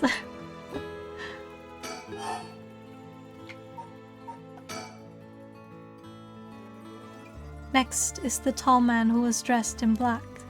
I met him near Kinshicho. He stood out with the way he dressed. I managed to get some good information from him. Impressive. What can I say? He works as the secretary to Kihaku Soap's chairwoman. I believe his name is Takumi Yumioka. The Hikaru Soap's headquarters and factories are both located in Honjo, correct? Yes, they've been here for a while, but it's only in the past 10 years that the company has shown significant growth. I remember seeing the chairwoman on the news a few years back. She seems to be very shrewd. With the increase in sales, I assume she'd want her factories running at full capacity. But with the harsh restrictions against industrial waste, a lot of the factories with older equipment had to be shut down. That's right. Even 10 years ago, there were many complaints about chemical plants dumping waste into the river. Maybe he had the director's phone. Yeah, he called them directly from... he called them out of bed to ask them about the girl. He had their personal phone numbers. Most companies back then were more concerned with making a profit than protecting the environment. I wonder what a man working for such a company would have been up to in the middle of the night.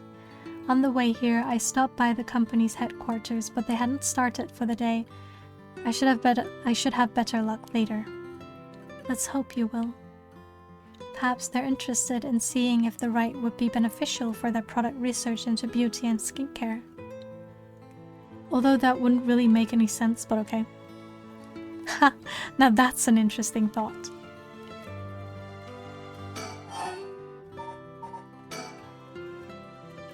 I ran into one more suspicious young man last night.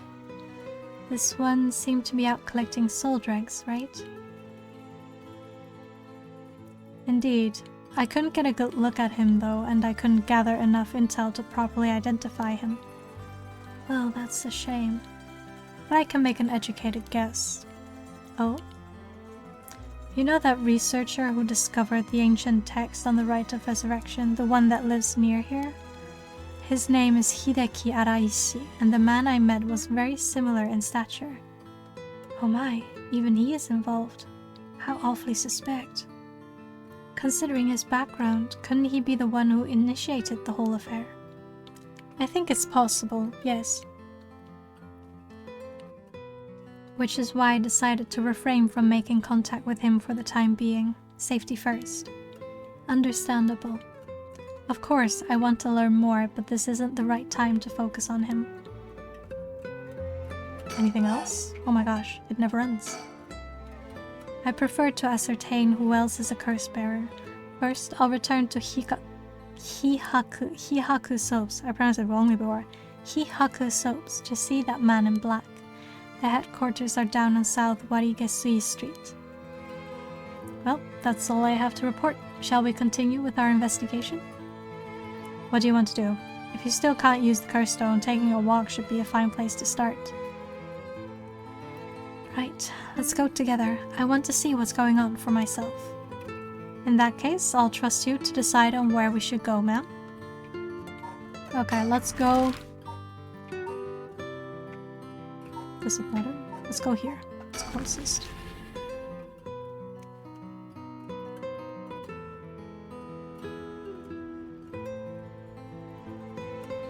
The Hihaku Soap's headquarters are on the other side of South Warigesui Street.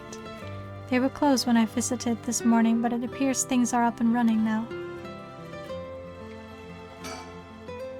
To think a small soap-making company could grow so much in a short amount of time. They have factories and warehouses throughout the area now. You can see why director and now chairwoman Natsu Yamamori is called the Queen. Ooh. You mentioned that Takumi works as her secretary. That's right. Do you think it's possible he's acting on her orders? That's exactly my thinking. A curse bearer with both money and power could certainly look at resurrection as their next prize. Negotiating with a person of that stature may prove difficult. Oh, oops. Business is up and running. I can see people inside the reception area.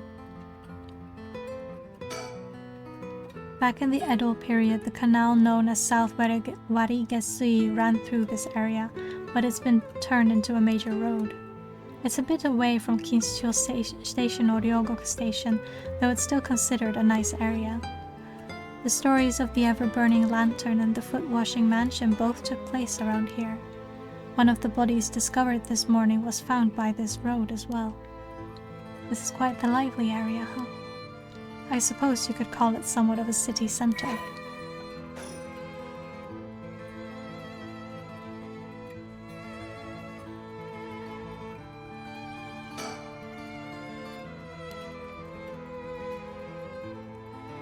I thought I saw a person, but I cannot look further. Okay, I'll just talk to this guy.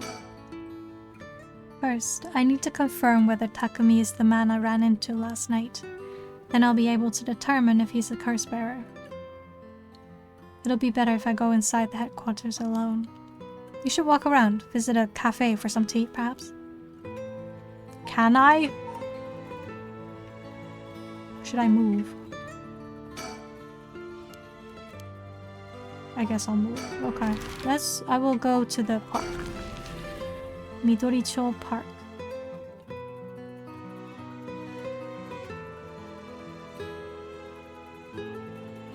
We're here. This is Midoricho Park. Ayame Tono lives around here. She wasn't in her apartment when I dropped by this morning.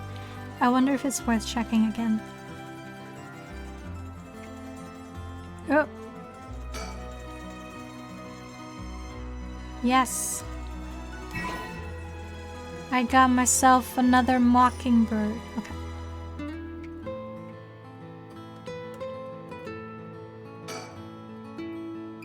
This place is connected with the story of the Taiko of Tsugaru. Not only that, Katsushika's Hokusai's home was also in this area. That might be why Ayame chose to live here. Oh, I see. Let's talk to this guy. We won't get much done standing around here. Why don't I go and check out Ayume's apartment? You don't mean to speak with her, do you? No, I prefer to get an idea of what she's been up to. I'd like to see whether she's been home or not, just to potentially get a trace on her movements. Then be my guest. Okay, I shouldn't be long.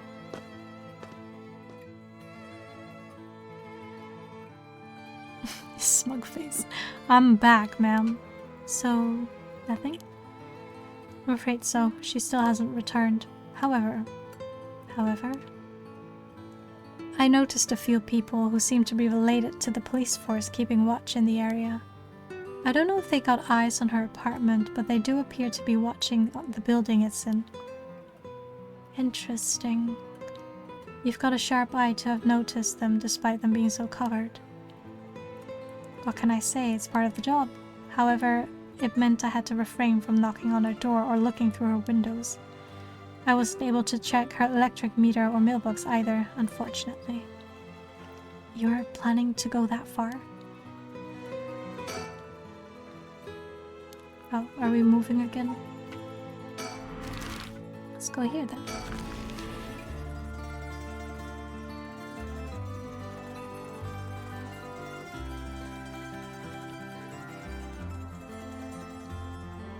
Here we are at Ground Zero, Komagata High School. I guess it's logical that the police got this place shut down. The teacher's body was found here after all. It's as if the students have nowhere to go now that the school's closed. It seems the officers are still inspecting the scene. Entry has been strictly prohibited.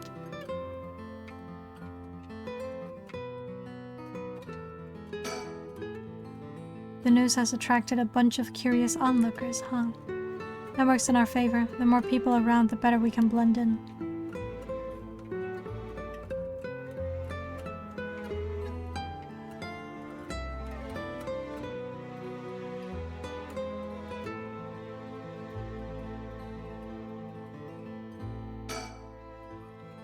This place is said to be connected with the story of the Fool's Procession.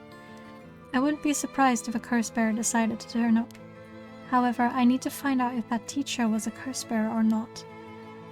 I expect the police to be baffled since they don't know much about the curses. I can ask around and see what the students have to say. Yeah, we can go. Alright, I'll go ask the students about Michiyo.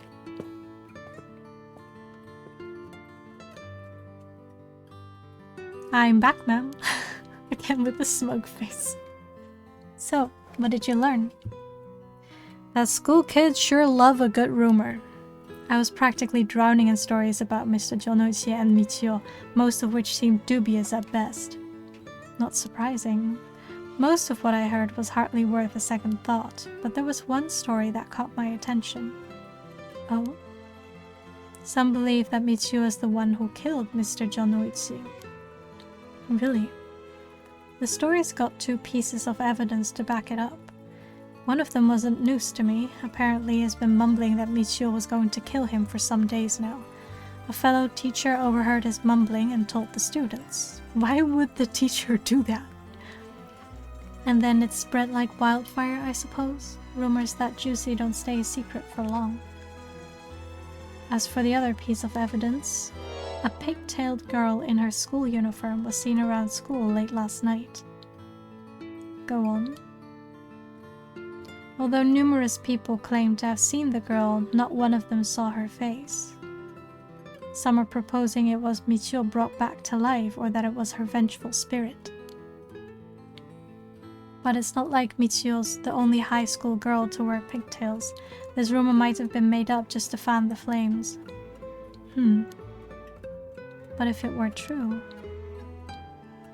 I'd want to get a hold of her in order to hear her side of the kidnapping. If she's alive, that would be ideal. There's still one more thing I should mention. I discovered where Michiyo lived. A student had a list of student addresses on hand. Why would a student have that? That's an amazing find. I believe all of the students actually have a copy of said list. Oh, okay. It truly worries me how easy it was to obtain what should be confidential information. Imagine what would happen if that information got into the wrong hands. Well, so far it hasn't. No. Sure, let's hope it stays that way. In the meantime, it's now possible for us to visit Michiyo Shiraishi's house. Is it? Okay, let's go. Unless he has something else to say. I can imagine the students are uneasy after learning of the murder. It may do them well to stay home for some time, if not for fear of their safety. The police are probably too wrapped up in solving the case to be concerned about the student's mental health. I can see that.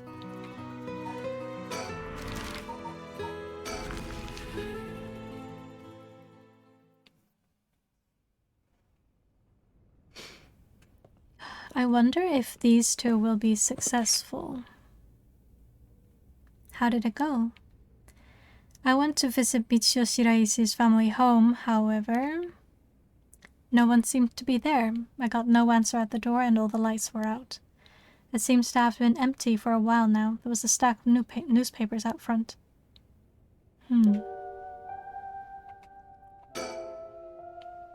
Social connections run deep in working class areas like this place, so I decided to talk to the locals. I met a few nice old ladies who were kind enough to give me the scoop. Turns out the Shiraishi's reputation really went down the dumps this past year. Is that so? I'll give you the quick summary. They moved here about 3 years ago. Their previous residence was in a better part of town. Michio's father died in a car accident, leaving behind just the two of them. Michio's mom, Toshiko, now a single mother, relocated here. At first, they got along with their neighbors, many of which were in similar situations, helping and being helped in return. So far, so good. What happened? Well, as I said, their reputation began to go downhill about a year ago. A man recognized as Toshiko's common-law husband had moved into the household. Wait, what? Didn't common-law husband? Wait, didn't her husband die in a car accident? Or maybe she wasn't married to her father. She was married to someone else, and then she had Michio with this other guy who got into the car accident? I'm confused. His name was apparently Kankichiro Iwai. Neighborhood gossip is something else. Somehow everyone knew his name. So what of this Iwai character? He was apparently a vulgar fellow with a criminal record. He was prone to violent outbursts. The neighbors often heard screams and shouting coming from the home. The neighbors took particular notice of Toshiko's screams pleading with him not to hit Michio. That's terrible. And if that wasn't unsettling enough, every night the neighbors also began to hear an eerie chanting. Through this, the Shiraishi's standing in the neighborhood plummeted rapidly. Toshiko was often seen covered in bruises and wounds. She stopped responding to her neighbors. She would just turn the other way when greeted. They kept their storm shutters closed even during the day and effectively shut themselves away from the entire community. That sounds horrible. Why didn't the police step in and do something? Unfortunately, under our current laws, the police aren't allowed to get involved with domestic disputes. That's awful. And then Michio reportedly killed herself. Things only got worse with Iwai, and Toshiko was admitted to the hospital for physical and mental abuse. Ever since, Iwai hasn't returned to the home. Many locals expressed sympathy for Michio's circumstances, but just as many were fed up with the Shiraishis entirely and seemed relieved that things finally quieted down.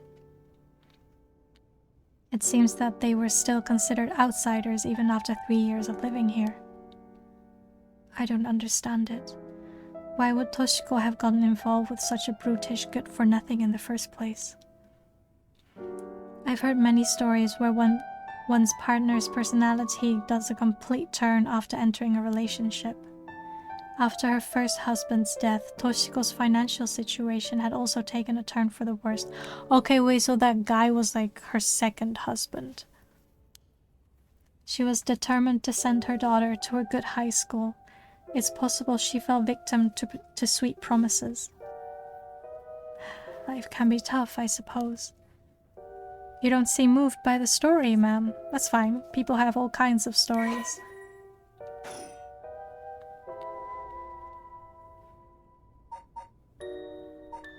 Is there more? It's a bit quieter over here. It's a residential area after all. All these run-down row houses really scream working class, don't they?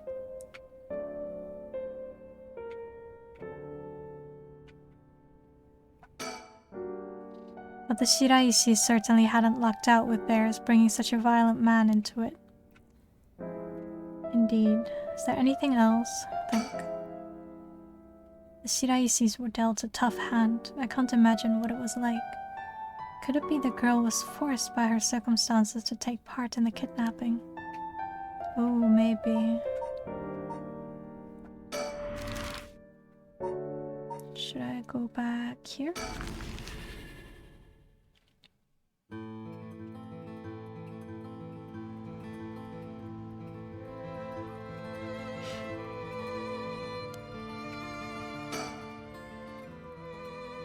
It'll be better if I go inside the headquarters alone.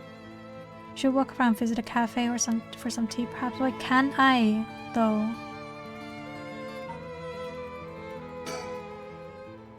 I'm going to go in. It may be a while, so find somewhere to kill time.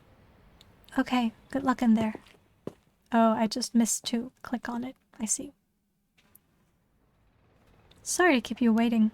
How did it go? I'll fast forward to the conclusion. I met with Takumi. There's no doubt he's the same man I saw last night. But it doesn't seem like he's a curse bearer. But how would he know, though? How can he conclude that someone is a curse bearer or not? But that doesn't mean he has no connections to the recent curses. He knew about the 7 mysteries. He even guessed we have a curse stone of our own. Excuse me?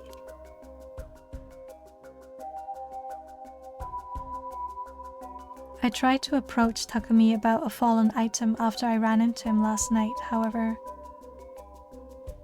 You said your name was Richter, correct? I have a favor I'd like to ask of you. I'm hoping you would hand over the curse stone in your possession. Curse stone? What do you want about? There's no need to play dumb with me. In fact, there's no time for it. I had all the same reason you did to think you were a curse bearer last night. And your arrival here only confirms it. You are a curse bearer, no? He's not, though. It's the lady who's the curse bearer. But I guess since he's teamed up with her, he basically counts. He's like an extension of her. You're right, we lack time. I'll confess, I'm a curse bearer. I possess the curse stone of the haunting clappers. I'm glad to hear the truth. Finally, this conversation is worthwhile. It is a dangerous item you hold. Give it to me. My company will take the responsibility to dispose of it. I didn't know the soap business specialized in scrubbing curses clean. It is the prerogative of Miss Yamamori. Is that so? Assuming you've attained the curse, you understand the power it involves, no? Mr. Yamamori possesses supernatural powers akin to those of a god. She also has a deep love for this land, having transformed it from the pile of dirt it once was to the home of our headquarters. She cannot stomach the fact that it is now the site of these curses run rampant. So you're telling me the Queen of Hihaku is a real-life witch? She wouldn't appreciate being called that, mind you. There's a sorcerer by the name of Suigen Gamyodo who's gallantly working behind the scenes, exorcising spirits and the like. Go on. That being so, there have already been instances of the dead coming back to life. Do you understand the urgency of this matter? These are curses we're speaking of, tools which are used by wicked beings to possess people. The rite of resurrection is nothing but a fabrication meant to seduce the curse bearers into unspeakable action. If you truly understand what I'm talking about, you must hand over that curse stone at once. Very interesting. With that said, just how many curse stones have you acquired so far? If what you tell me is true, surely the company would have launched a large-scale search by now. We have 6. 6? 6? Hold up. 6 out of 9?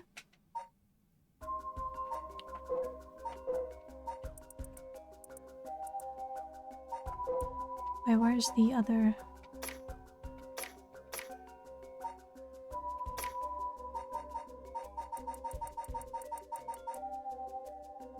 Where's the... I had a list earlier.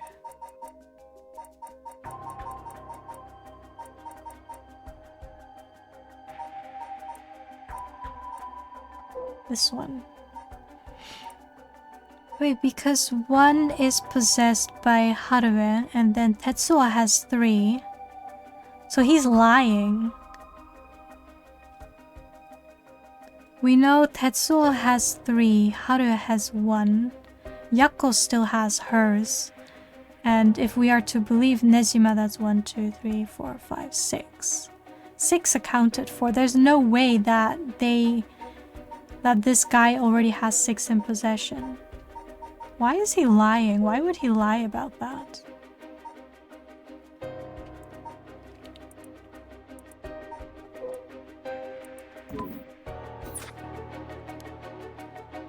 Six! Whoa, I can rest at ease then. And here I thought I was at risk of being cursed. It seems we are on the same page. If that is the case, you should hand over your curse stone immediately. I'm sorry to disappoint you, but it's not actually in my possession at the moment. Considering its importance, I've been keeping it in hiding. Really now? Then I'll accompany you while you retrieve it. I'm sorry, but I've got something important to attend to, but I promise I'll return with it later. Very well. Then you won't refuse to provide your address and telephone number, I presume? How prudent of you. I'll oblige. He doesn't seem like a bad guy, but the fact that he lied about, you know, having 6 in possession is just sus. I don't trust him. And that's how it went. So they aren't after the right after all. I wouldn't be so quick to trust him. Oh? I believe we're dealing with a master in deception. He may well have made up a story to convince us to part ways with our stone. I think he was lying about having procured 6 curse stones as well. Like, really? 6? That's excessive. Well, now I feel gullible. The company is plotting something. I wonder what they mean to do with the curse stones. He seemed rather desperate to get a hold of ours despite us not having collected any soul dregs. Perhaps the people at Hihaku are the masterminds behind the curses being unleashed. Because the chairwoman's a witch? I wonder about that too. If she really were that powerful, would her secretary have divulged that information so casually? Takumi was either making it up as he went, or he's trying to spread a rumor. For what purpose would he do that? Recently, people have been caught up about the occult more than ever before. If word spreads that Hihaku chairwoman has godlike powers, she could very well benefit socially and politically from that mystique. That's unsettling. Indeed. By the way, there's one more thing of interest I heard while in the company's reception lobby. And what's that? People were discussing whether one of the bodies found this morning was that of a Hihaku employee. Really? So long as the officials haven't revealed the identity, it all amounts to no more than speculation, though. Despite that, I've reason to believe Hihaku Soaps is deeply involved with the 7 mysteries. At the very least, I can assure you I've gathered that much. The more we know, the better our negotiations will go. Okay. In the meantime, we should be off somewhere else. There's no reason to stick around here any longer. Okay, sure. Let's go. So I think we cleared these 2. Let's go back to the park. Let's just go clockwise. Continue moving clockwise. Oh wait, I think I also got this part already. This was the residence, right? Okay, yes. Let's move to the school.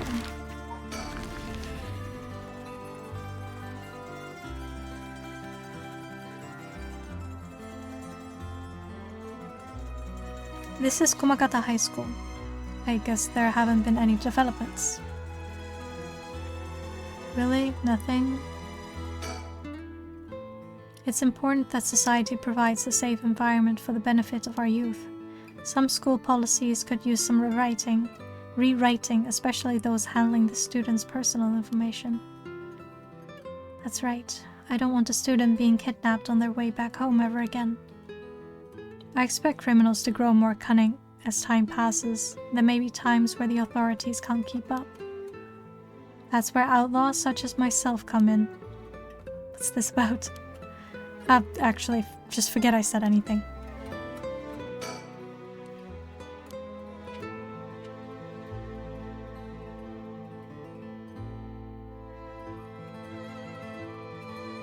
Is there anything else I can glean from here?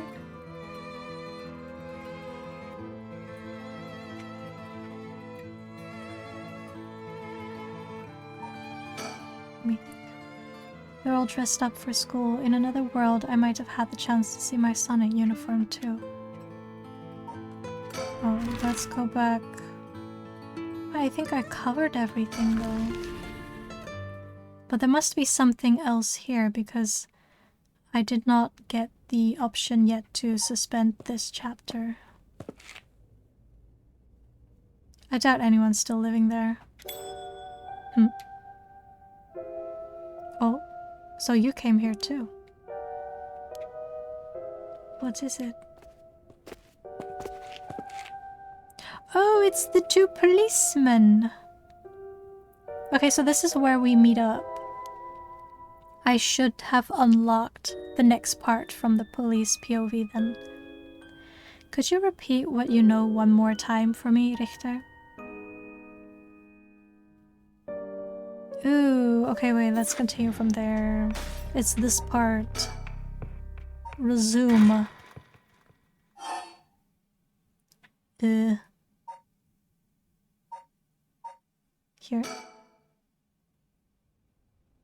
I guess. I don't know if I should have started from the latter one. But I guess it doesn't matter. Because I think we need to continue from this part.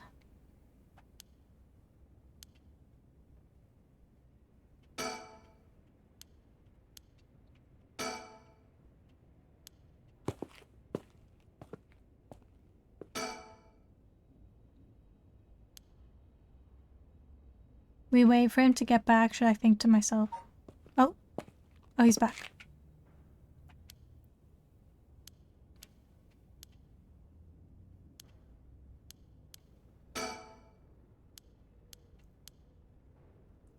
I wonder...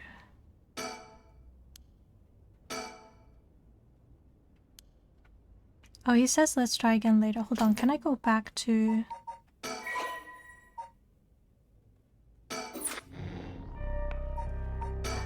I think I need to choose the third option.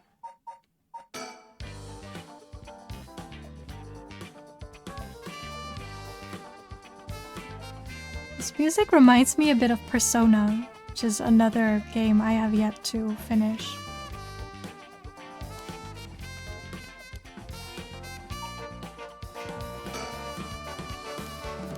I'm not gonna repeat the dialogue. Oh, wait! Okay, so we can talk to the girls now. Our lines are coming together. The storylines are converging. Thank you for the head pat, Gekko. Boss, what is it? You want to talk to those girls? I do! Yeah, I do. This is divine intervention. We were brought here for a reason. Yes, I brought you here. It was fate. Come on, Erio. What?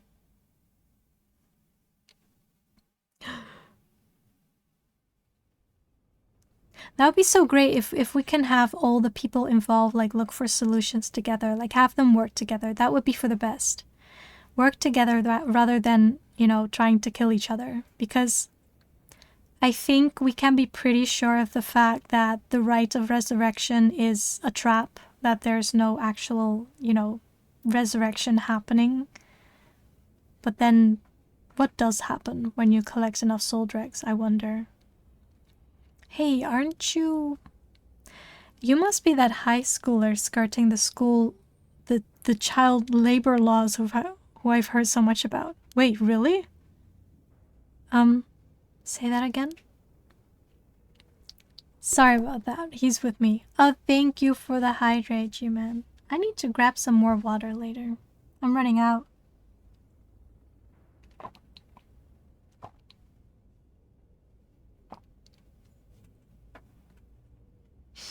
Okay, don't worry about that. He's with me.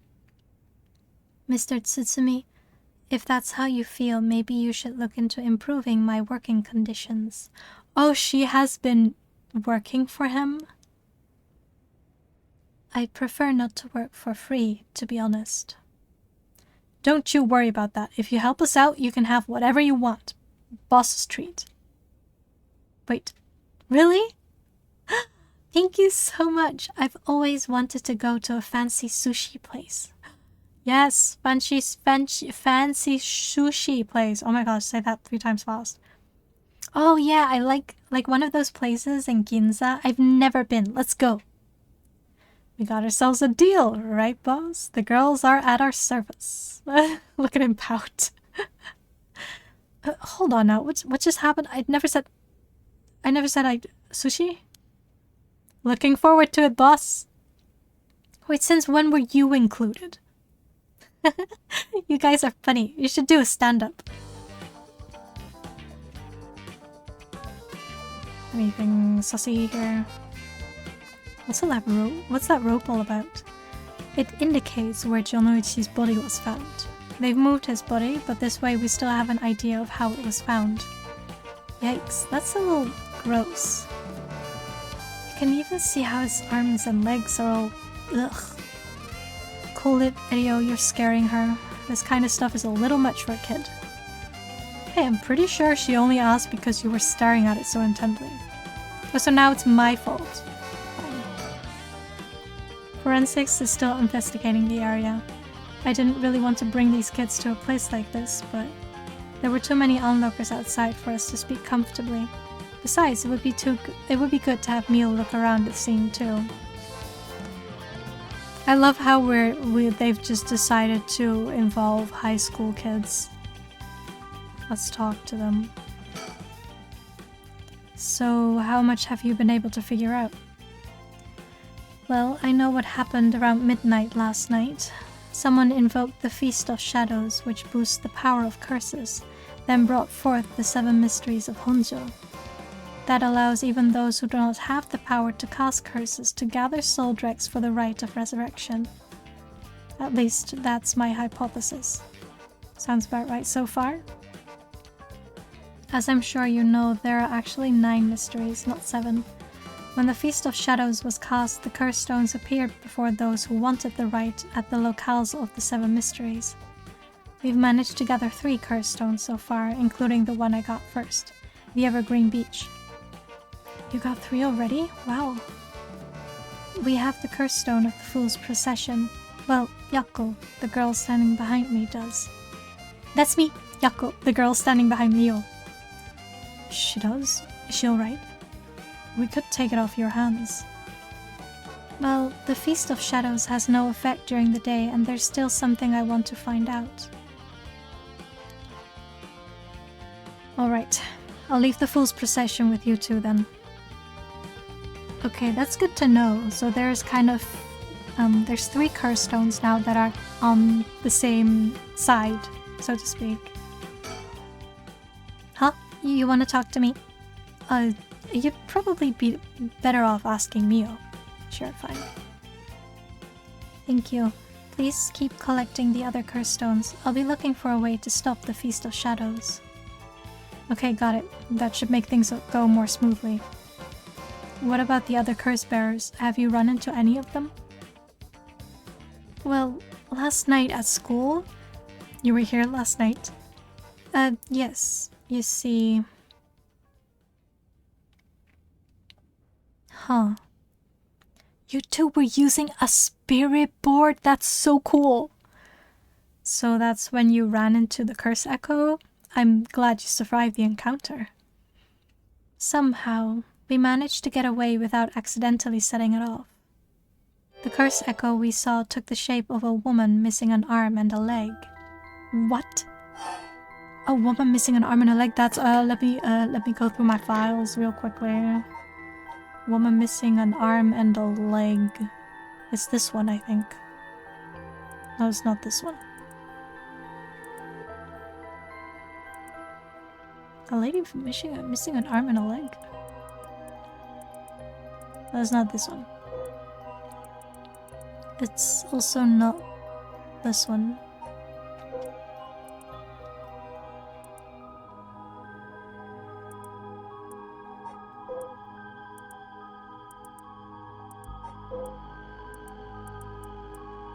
Missing an arm and a leg?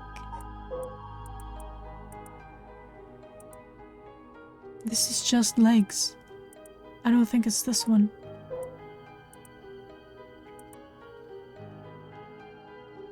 Oh, it has to be this one. He cut off the arm and leg of one side of her body. It has to be this one, the one-sided reed. Okay. It's the one Nejima claims to possess. Huh? What's so bad about that one? You idiot! Think the curse bearer of the one-sided reed is where's his name? Nejima. Fumitsuka Nejima, he emitted it himself. That's his curse. Oh, that's right. Wait, but if that's the case... They're both so shocked. Nejima might have been here last night. What? I mean, it's possible he was lying to us, but what? What? Who's Nejima? No clue. Anyways, let's keep talking. So Nejima is trying to take advantage of the Feast of Shadows for his own nefarious purposes. Huh? He said he was going to massacre the city at sundown today? And he's trying to get to your daughter too? That's why we've been trying to find him, but to no avail. Honestly, this information has been the most useful we've gotten so far. So just to be sure, could you tell me who else was at the school last night? I'm pretty sure it's that groundskeeper, the janitor guy. He was really sus.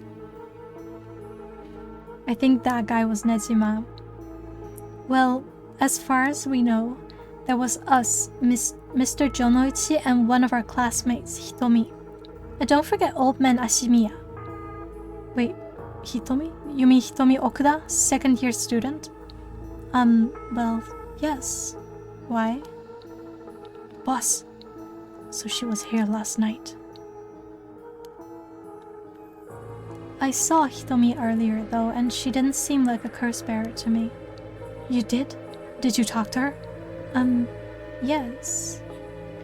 Would you mind if we asked you a few questions about that? Hitomi said she didn't want to talk to the police because she was afraid she'd become a suspect. So I can't tell you anything unless you swear you won't drag her into this. Oh, I see. Don't worry, this is about a different matter. A different matter? You mean about that police officer, Mr. Yoshimi? You know about that? Did Hitomi say something about him? Yes, she did. Actually...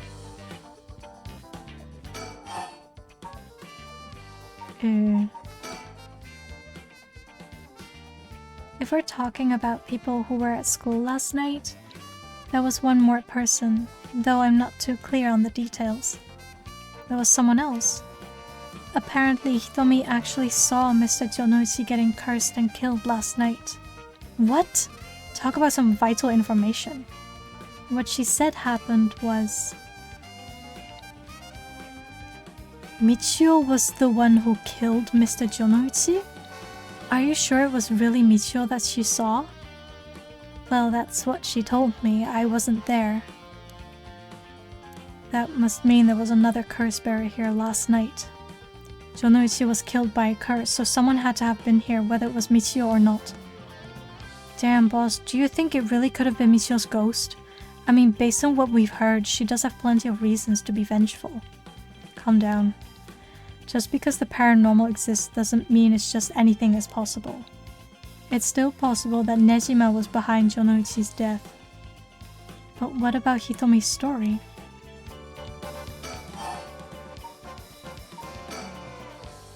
Hitomi did say that Mr. Yoshimi entrusted her with something. He did? What was it? Yoshimi gave her a talisman? Yes. Apparently he also asked her to look for another one just like it. One that Michio had. What kind of talismans could they be, boss? Doesn't ring a bell. But if Yoshimi was talking about him with his dying breath, they must have been pretty important. Did they find a talisman on Michio where her body was found? I'll check, but if they did, Yoshimi would have had plenty of time to retrieve it before he died. Right. Would you consider giving us Hitomi's contact information? I'd like to talk to her about this talisman. I'm not sure. She never opened up to anyone except Mr. Yoshimi. I'm no good, huh? I was friends with Yoshimi though. You don't seem like too bad of a guy. Not all that scary for a cop.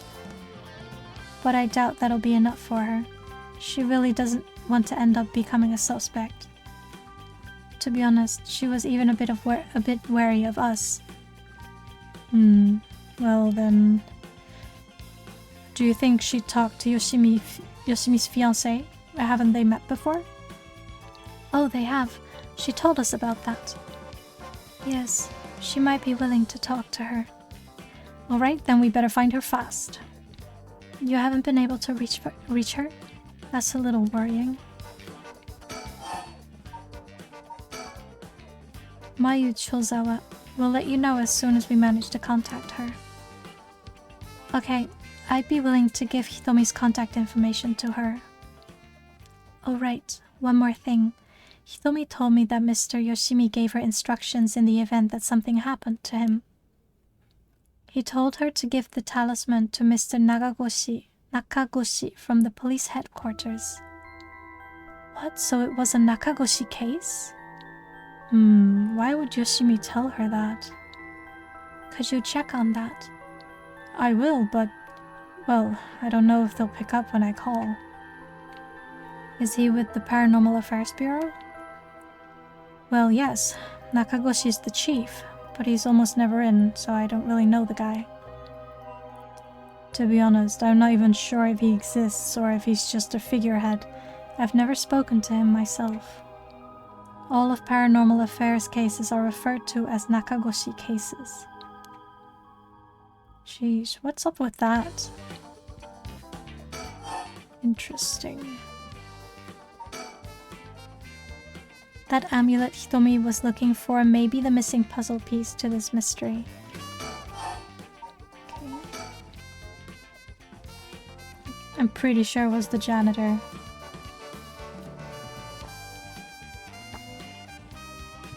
Janitors are sussy and butlers are sussy.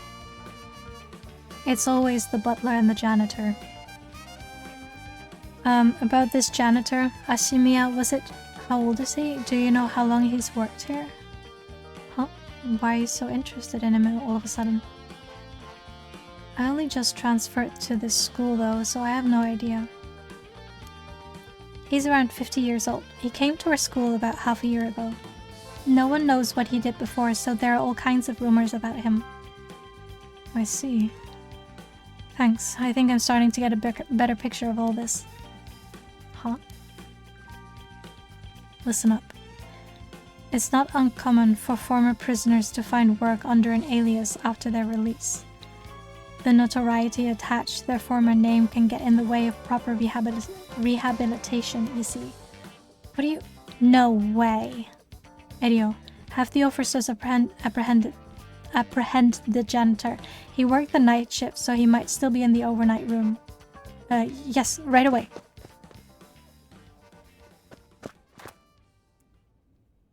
Boss, bad news. Apparently the room's been empty all morning. Sounds like they've been looking to question Ashimiya too, but couldn't find him anywhere. No. That all but confirms it. Just one more thing to check. Are there any photos of this Ashimiya? The old man seriously hated getting his picture taken. He'd always avoid it. Edio, call an urgent search for Makoto Ashimiya. We can't let him get away. Yes, sir. I'll contact HQ right away.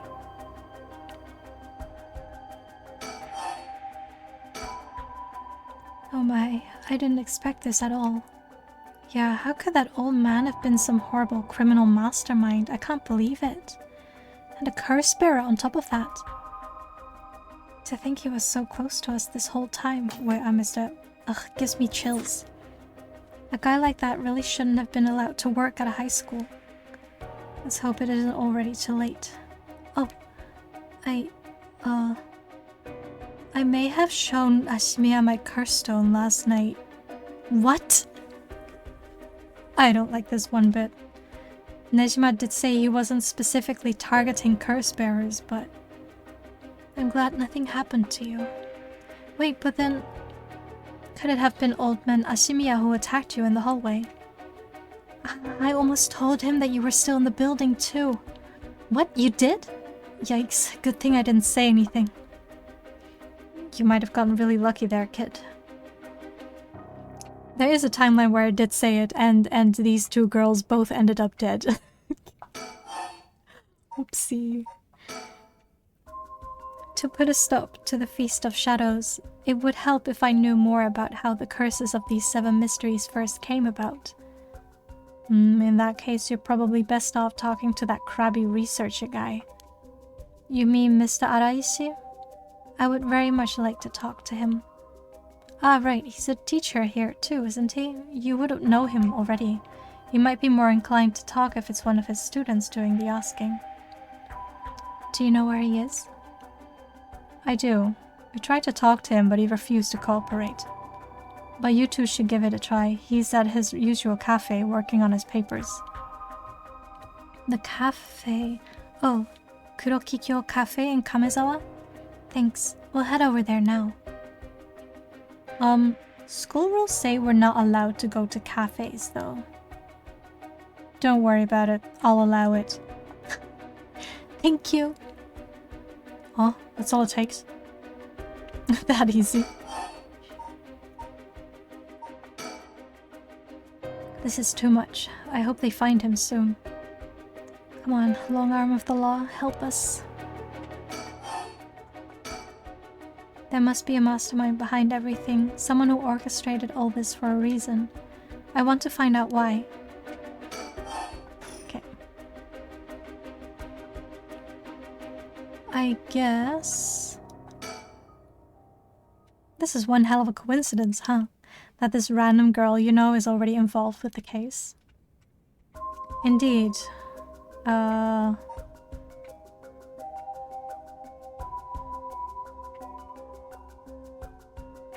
Wait, I can look at the scene of the crime again?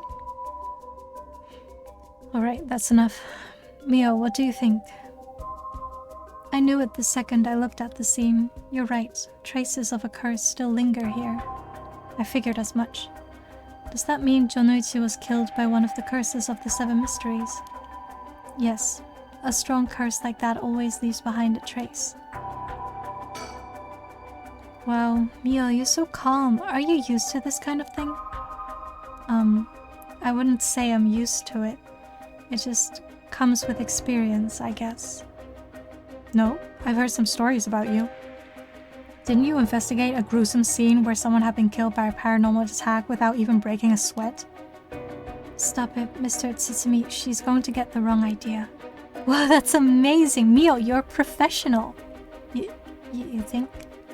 Totally, you're cool even in the face of death. That's awesome.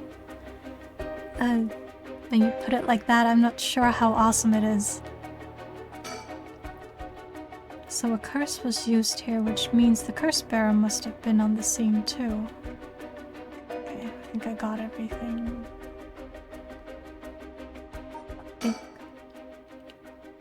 Jonoichi was almost definitely killed by a curse, but I wonder about the exact cause of death. If the curse's origin and the cause of death are connected, it could give us another lead. Or maybe I can talk to her. What was that thing you mentioned about Mitsuyo earlier? Something about a grudge? Did you know anything about her? What's your relation? I'm her friend. I was actually planning to resurrect her at first. Ah, I see. We gained quite a lot of information from you two. It's only fair we share as well. Tell her, Erio. Alright. Keep in mind that this is just a theory, though. Okay. After re-examining the crime scene, Yoshimi concluded that Mitsuyo's death wasn't a suicide, but a vehicular collision. Wait, what? An accident? Being hit by a speeding truck or a van would have resulted in similar injuries. The investigation was ordered by Yoshimi, so it seems he had his doubts about it being a suicide. What a van speeding. Yaku, what's wrong? Are you okay? Wait, did she remember something? Why is she screaming?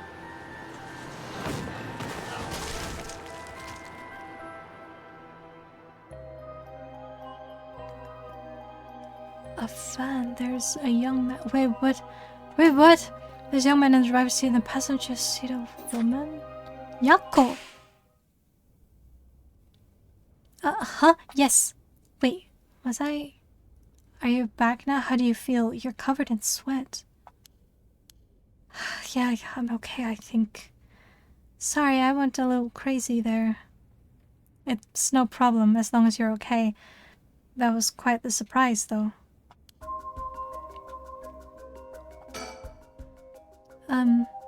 Yoshimi talked to you about Mitsuyo, didn't he? Well, he didn't give me any specifics, so if you're wondering about that, I don't know what was truly on Mitsuyo's mind either. Right. Do you have any idea why Jonoichi was so scared of Mitsuyo? Well, about that.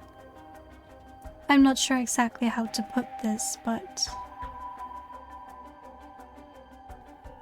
I see. Well, I half expected it was something like that. Thank you for telling me. Sorry, it's hard to explain. I wonder what he got his hands on to be able to blackmail her like that. Michiyo, what happened? Are we done speaking?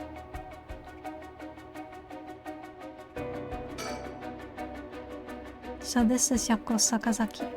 She was with Mio. Could she be a friend? Did Mio finally make a friend? If she did, it would do this old man's heart good.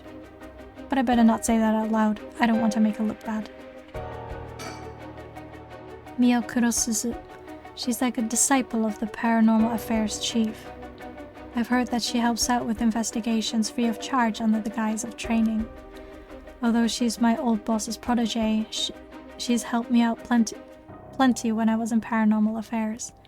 She may look meek, but she's got strong spirit sense, sharp instincts and courage, plus quite the brain to back it all up. That said, I can't help but think there's some kind of darkness following her around. Are we done speaking? It's usually easier to let Erio do the talking when it comes to young people, but we only have a day. It'll be quicker if I take the reins this time. But I did manage to win them over with the promise of food. Let's see how this plays out.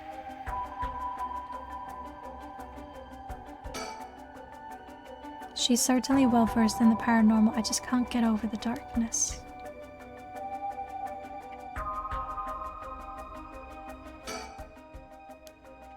It feels like I've not exhausted all the options here yet. Like this one's ticked, but this one's not ticked. Maybe I should move? No, I can't even move, I can only think. Okay, let me think. Jonoichi was almost definitely killed by a curse, but I wonder about the exact cause of death. If the curse origin and cause of death are connected, it could give us another lead. Am I to leave here?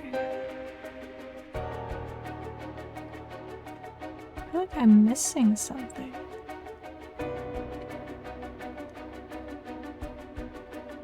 Oh, I can look at the scene of the crime again. Hey boss, forensics is calling. I'll go see what they have to say. Sure, thanks. Boss, they found this on the ground a short distance away from the scene. What is that? A ribbon? Yeah, the kind you use to tie up your hair. What? I've seen that ribbon before. You have? Go on then. That's the ribbon that Michio always used to wear. What? Doesn't that mean that Michio was here? Are you sure? Definitely, we have the same one at home. We bought them together. That has to be hers. Then did she come back to life somehow? But how?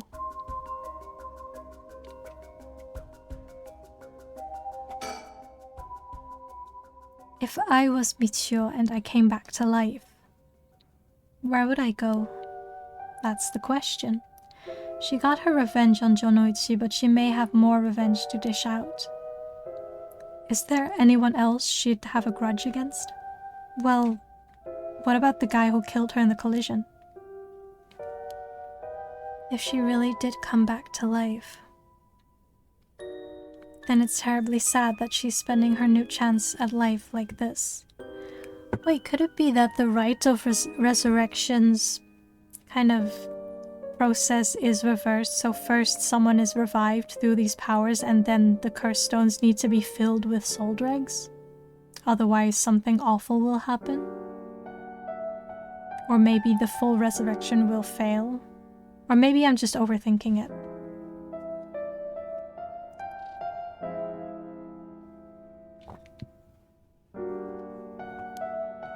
Being obsessed with revenge is such a tragic way to live. Oh. I'm afraid that's all we can tell you. Don't worry, you were a big help. Thank you. We should start a search for Nezima and Mayu Chozawa. It might be worth it to check Michio's house as well, just in case. Let's use the school as our base of operations. If anything happens, go to one of the offices hanging around there. Got it. Thank you, and good luck.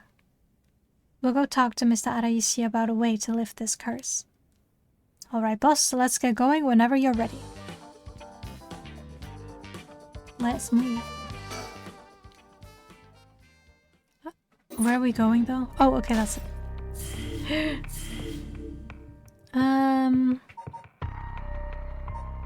Oof. Wait. I wanted to go back to the part where they met up with the detectives. The private detective and the detectives. And it's only 10 AM.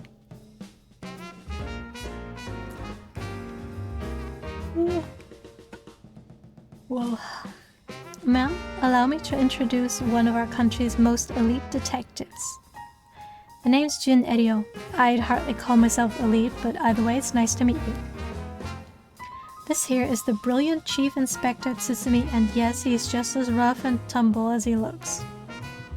Sometimes I really don't know if you're complimenting or putting me down. So you two are detectives.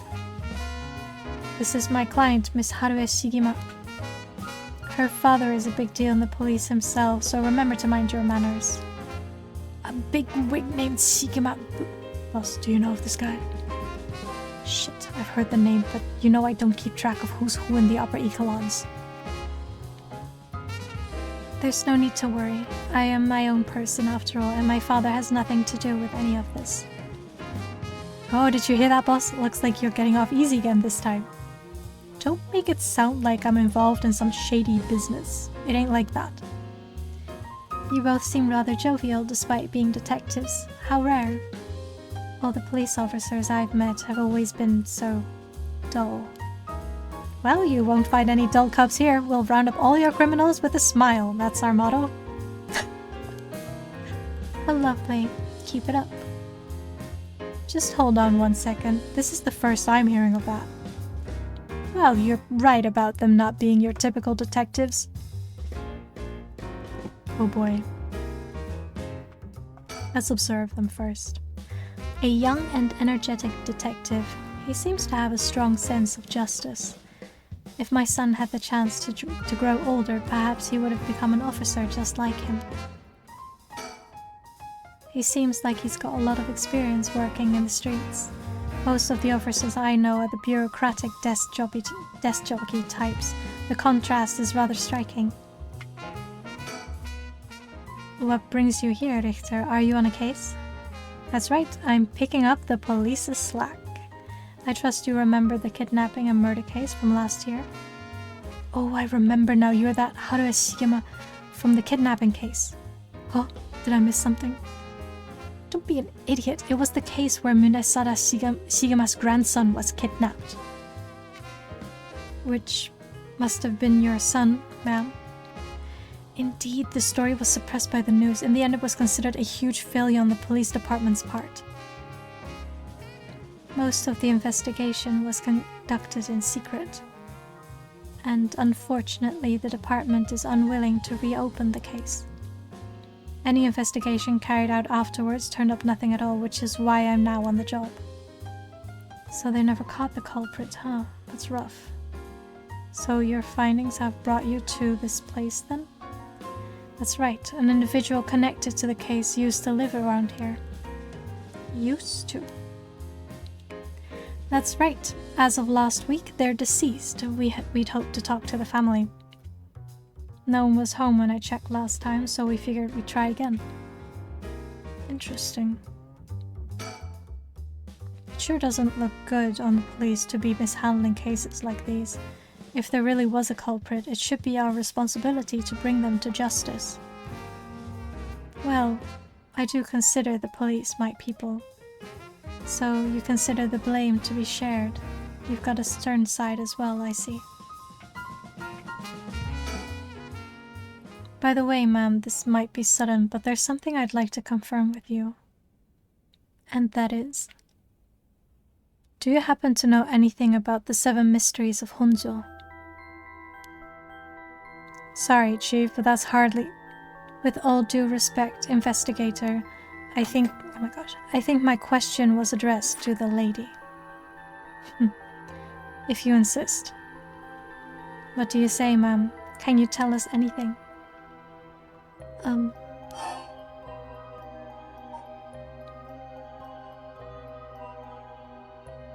I think she does... I feel like she has to say something. I've heard of the 7 mysteries, but this talk of curses eludes me. Is that so? Well, I'm sorry for the intrusion. It sure doesn't look good on the... oh wait, we already have this. Again. Come to think of it, I heard some things about this area last night. Something about a strange yet conspicuous man dressed in white loitering around. Wait a second. I assume they were talking about you, investigator. Well, I won't argue that I'm strange and conspicuously dressed in white. And as it turns out, I was out here last night to conduct my investigation. Did you run into anything strange or out of the ordinary? Out of the ordinary, I guess I did observe a few suspicious characters. You were asking about curses just now. Why would a public servant be interested in the occult? Boss, Richter's a smart man. He can help us if we tell him what we know. I can't promise I'll be of any help to you, but I'm interested in hearing what you've got to say. Something is happening in Honjo, isn't there? It must be something big if they've got you head office guys on it. Well, I guess it's alright. Desperate times call for desperate measures. Thank you, boss. Listen closely to what we're about to say, Richter. Blah blah blah blah blah. Huh, so by using curses to commit murders, these people collect soul dregs to perform the rite of resurrection. And these curse stones are somehow connected to the 7 mysteries of Honjo. It's a tough story to swallow, but I don't see a reason to doubt you either. We figured the strange occurrences happening around here recently are connected to these curses. To get this situation under control, we've been searching for the curse bearers to confiscate the curse stones. Do you have any information that might help us? That's tough. I never expected curses and other mumbo-jumbo to play into this all. But if we're talking about shady characters... There was this middle-aged fellow I saw on South Warigesui Street. He had an average build. He was anxious, like he was searching for prey. Boss, what do you think? Well, considering the location, it could have been Hideki Araishi. We already got his curse stone. Impressive. You two are working quick. Did you see anything else? Not that I can remember. That's a shame. That's a shame. I guess knowing how to deal with cops is also part of an investigator's job. Not quite. The two of us used to be comrades is all. Comrades? That's right. Richter used to be part of the police force himself. He quit a few years ago to go solo. Is that so? You should give it a try, Erio. There's more freedom in working as a private investigator. I can't say much for the quality of life, though. It's been 2 years, right? I hadn't heard of you since you quit. I didn't think your business would last, but here we are. You sure you don't want to return to the force? We'd take you back with open arms. What, to sit on my ass and watch the birds fly? I'll take a pass. I don't belong in that world. Come on, Richter, we need your talent. The public needs you. Nah, you don't. This is my calling. The police will manage just fine without me. I'll keep on tying up all those loose ends, saving the little birdies you abandon. I thought we might cause trouble standing in the middle of the street talking like this, but so far we haven't drawn attention. Then again, that might just be because nobody wants to get involved with the case. Anything here? Collectibles? Aha! I knew it. Yay! It's a penguin. Right.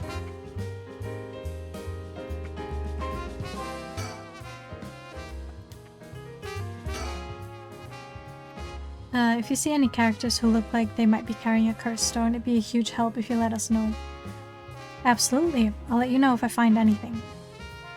Richter, perhaps you could lend a hand on our case too. There's a number of people we can't track, and finding missing persons happens to be your specialty, no? I hate to disappoint you, but I'm busy enough with this case. The faith of my clients is what keeps me afloat. I have to prioritize requests by the order in which they come. I see. Well, can't say that's not fair. What do you need a private investigator for anyway? The cops should have plenty of bright folks to throw at the job. True, but this isn't an ordinary case we're dealing with here.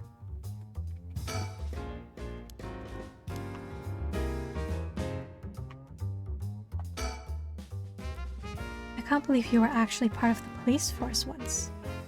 There's a story behind everything, ma'am. I don't regret my time on the force. I wouldn't have the connections I have today without it.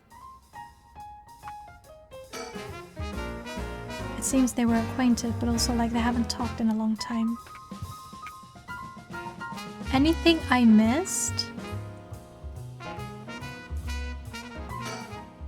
Huh? By the way, that reminds me, Richter. Yes. You said the person who used to live here died last week? You wouldn't be referring to Michio Shiraishi by any chance? You knew? I thought so. It seems like we're here for the same reason, then. Seriously, Michio was involved with curses and magic? Strictly speaking, the curse part isn't our concern. We're looking into Yoshimi's case. Yoshimi? Oh right, Hajime Yoshimi's. That's right. He died on the job. I'm sure you've heard of it. I heard. It was a most unfortunate loss. So there's a connection between Hajime Yoshimi of the Juvenile Division and Michio.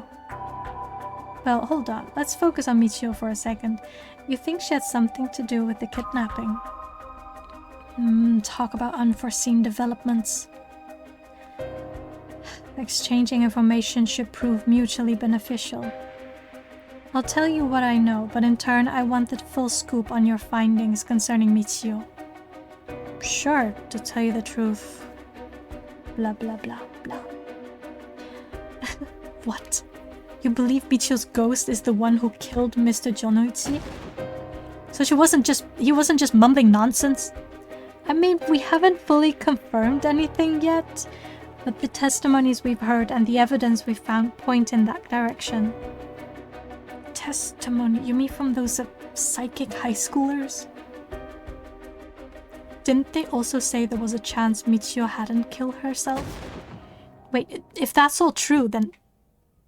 Did you figure something out? Kanchikiro Iwai. Oh, wait, that's the delinquent, the second husband of... How to say? The violent stepfather of this Michio. Huh? Kankichiro Iwai, he'll be the next victim. We have to open the door to the Shiraishi's house. We need to look inside. Hey, what's gotten into you? Boss? I'm sure the landlord would give us the key if we asked. Screw that. Do you know how long that could take? We can ask for permission later. Richter? Hey, Richter, calm down. We can't just... Oh boy. Oh boy. Take that, you shitty door. That's how you do it. Oh my god. Richter, get a hold of yourself. I see you're still the same as always. Everyone, come quick. Look at this. Oh dear.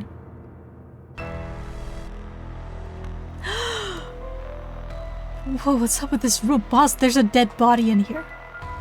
Well, could that be Michio's dad? Nah, he's her stepdad at best. If that, it's got to be the body of Kankichiro Iwai. There's no doubt about this. This man is a goner. He's gone real messed up. Looks like he's been like this for a while. I'd say it happened last night.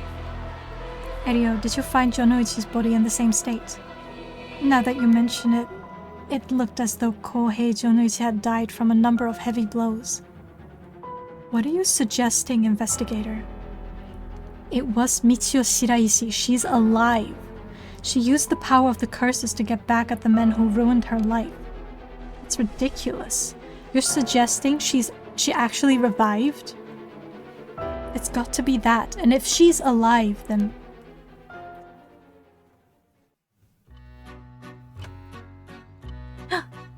Mr. Storyteller. My apologies for interrupting. I know we've just arrived at an interesting plot point. But do you really think a dead girl is going around taking revenge from beyond the grave? Consider this. What if Michio Shiraishi never died? But seeing as you've come this far, I'm sure you already know the truth, don't you? And so, I would have you answer me a question. Where in Honjo was Michio Shiraishi at the hour of 8 o'clock this morning? Hold up.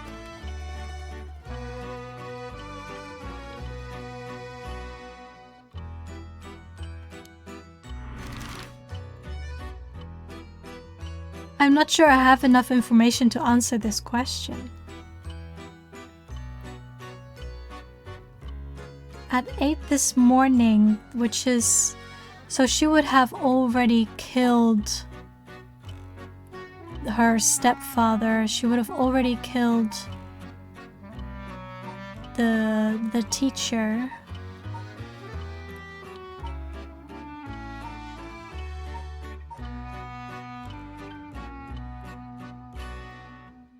I don't think I have enough information. There's no reason for her to be at the Shigema residence. And at 8 o'clock... At 8 o'clock she would not have been able to use her curse. So it implies that Michio is someone we know of.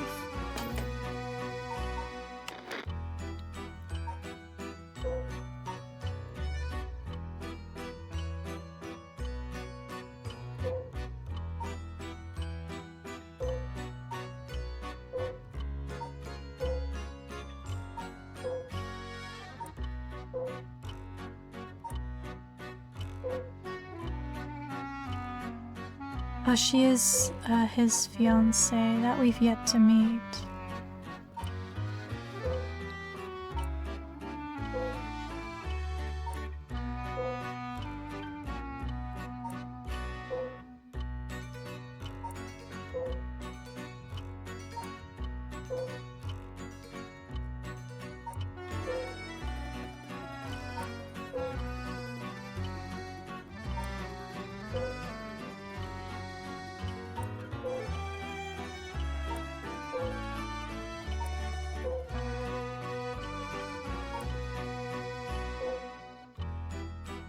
Wait, that's what this guy looks like?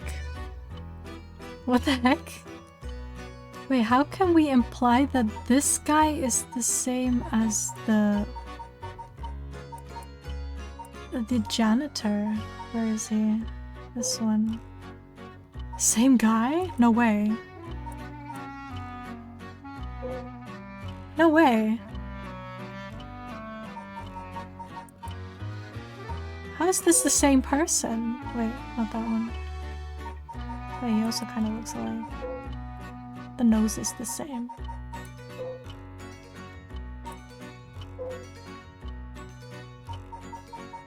But I guess it's been 20 years, so we don't know. I'm gonna just gamble because I have no idea what she could have been. I'm gonna guess she was...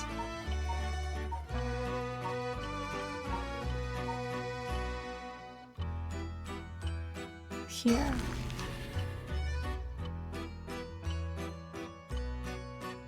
He's not even gonna confirm it. Okay. I see, I see. So that's what you think. Let's take a moment to reconsider what you know and choose again, shall we? Shit, I was wrong. Oh, but that basically means I can take any guess. Okay, my next guess would be...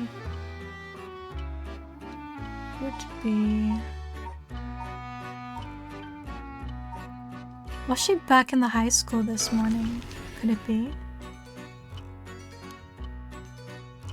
I guess not. Surely she couldn't have gone back to her residence though. Let me try anyway.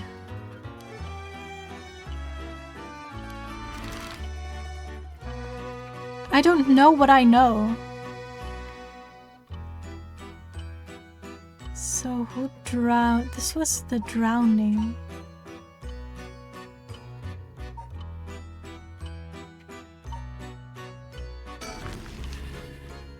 I'm just gonna randomly pick, choose, go from top to bottom because I have no idea. I will have the storyteller explain it to me.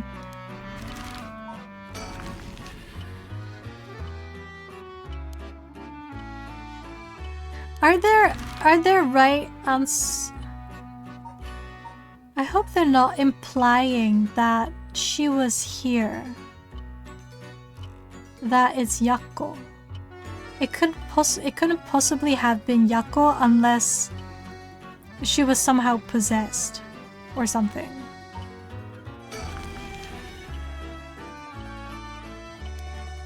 It was correct, she was... But why?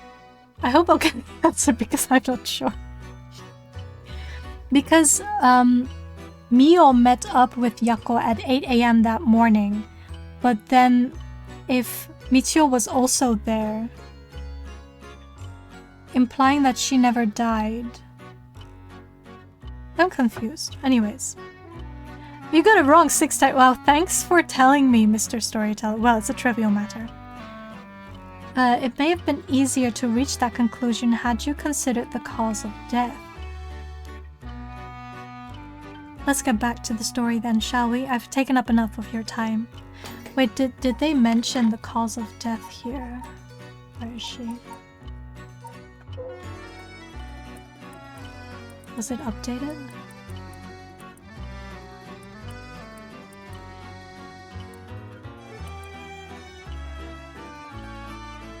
So she began avoiding Yako, although they remained in the same area and they grew apart. Michio carried an old talisman, a memento of her father, with her at all times. Maybe she did try to confess to her friend, to Yako.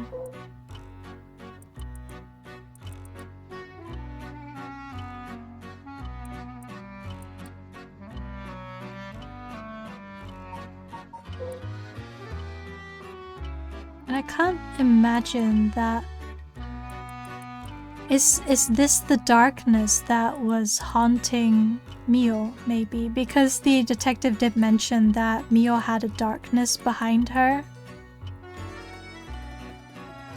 But I think she's always had it, and Michio only died like a few weeks ago, I think. Anyways, I'm gonna assume that it will be clarified to me in due time. What, so you really think Michio Shiraishi is alive? Just think it through and it all becomes obvious. It tracks, but... do you really think that girl could have managed all of this? First of all, Erio, go report this to HQ. Understood. I'll get on it right away. Let's see. So, oh wait, that's... all these photos belong to Nejima. All of them. This is all Nejima. I'll start investigating this place. It sure isn't lacking in stuff that needs looking at. There's a bunch of photos of the same person pasted on the wall over there. Huh. Hold on, these photos. These are all of Fumichika Nejima. Gross. Really? Come to think of it, he was in the papers a lot back in the day. Oh, there's even more pasted up over here. These are all cutouts from newspapers and magazines about the Nejima murders. I don't get it. Why the weirdo shrine? Let's keep looking around. Oh, wait, I can't move. Okay, I can't look around. There's nothing around to confirm his identity, but by the looks of him, I'd say he's Kankichiro Iwai. You've seen him before. I heard he had a criminal record, so I assumed he wouldn't have held a respectable occupation. Is this what a curse does to a person? Ma'am, it'd be better not to look so closely. It's amazing.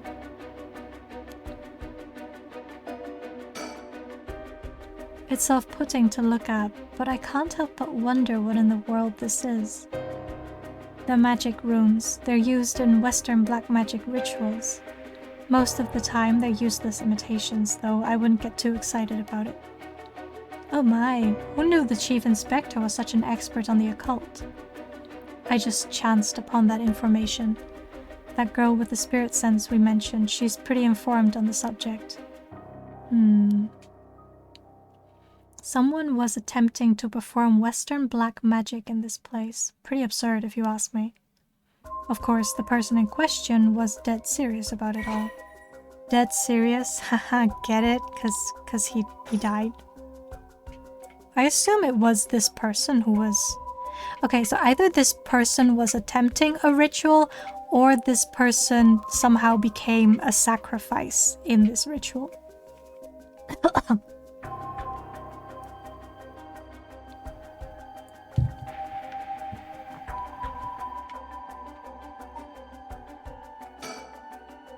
There are old books scattered everywhere. I wonder what they're about. Many of them are written in a foreign language. It'll be a pain to look through all of these. Let's save them for later and continue to look around. It looks like the things spread around here have been like this for a while now. This ritual, or whatever, was something he attempted up to recently. Plenty of the neighbors mentioned having heard strange mantra-like noises coming from here during the night. You think Iwai was the one chanting? Hard to say, could have been one of the Shiraishis as well. If we look through these books in the back, we might learn whatever it is they were trying to do.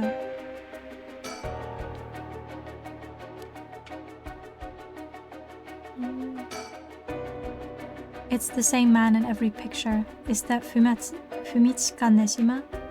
Whoa, this is quite the spectacle. I don't think I'll ever manage to erase this from my mind.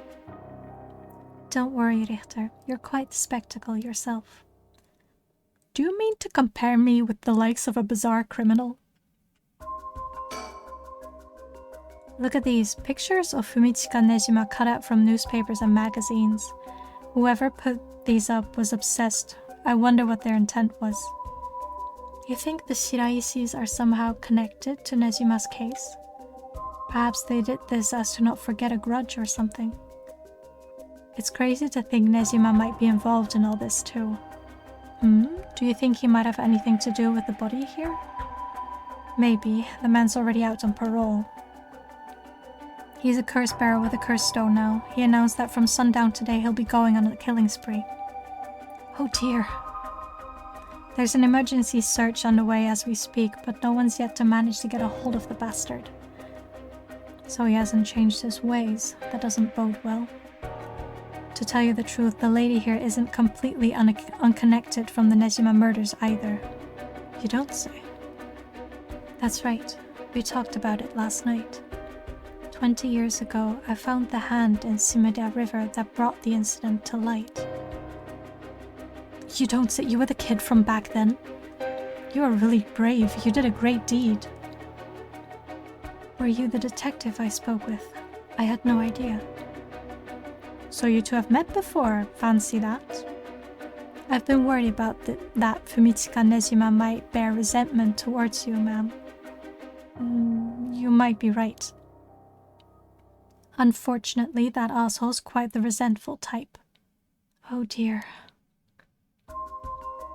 That asshole. I wonder who put the idea into his head. And now he's got the one-sided read, too.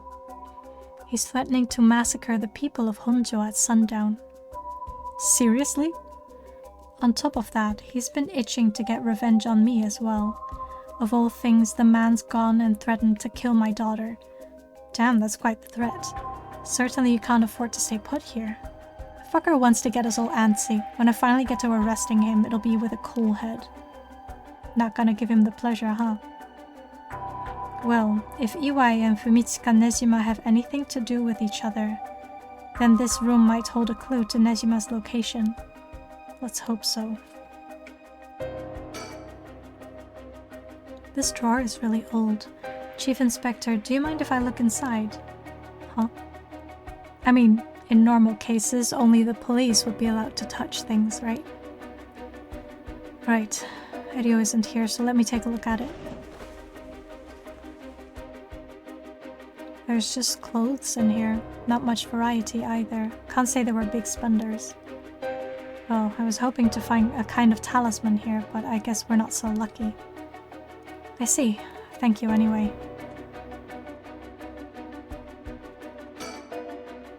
Cruel is what it is. It is cruel. This sliding door leads to the kitchen. It barely fits the frame.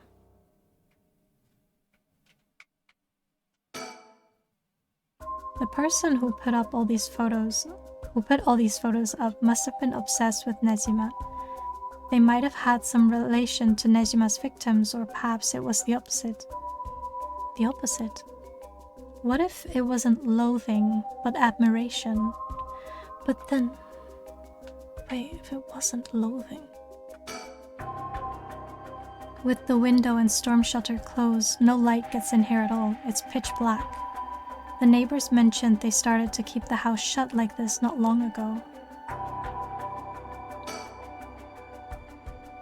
These aren't just cut from publications, they even snapped a number of shots of their own. They must have admired him. Why else would they have collected so many pictures? Whatever the case, it's certain they were obsessed. Wait, so this guy was obsessed with this Nejima person? What do you say, Chief? Would you let me look through it if I wore gloves? Well, it's not like I'm any help with foreign languages. Go ahead. Thank you. This seems to be a book on Western black magic. The same runes are written here alongside detailed descriptions of the procedures. I suppose you'd call these grimoires. It's all a bunch of nonsense if you ask me, though. You think this EY guy was studying them, perhaps to perform some kind of ritual? There are a bunch of handwritten notes beside the grimoires. Whoever it was, they were serious about this. EY doesn't look the type to be into this stuff, but you shouldn't judge a book by its cover. But why would he be studying black magic? According to the materials, this here rune is for the restoration of youth. Perhaps he was trying to become young again. This over here seems to be black magic related to resurrection. Each one of these spells requires a human sacrifice. Talk about dangerous. Resurrection, like the rite. I guess no matter what part of the world, people will turn to the cult for similar reasons.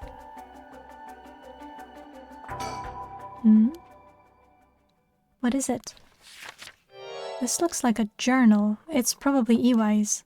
A journal. His writing is surprisingly thorough. It's almost as if he was writing a report for someone. Oh wow, now this is something. What is it? What did he write? This is quite the find. Let me give you a summary. So this Kankichiro Iwai fellow, he'd been searching for a spell to restore youth for years. Welcome back, welcome back. More big dudes indeed. Yeah, we're getting down to business here. We just found another corpse. Something about black magic.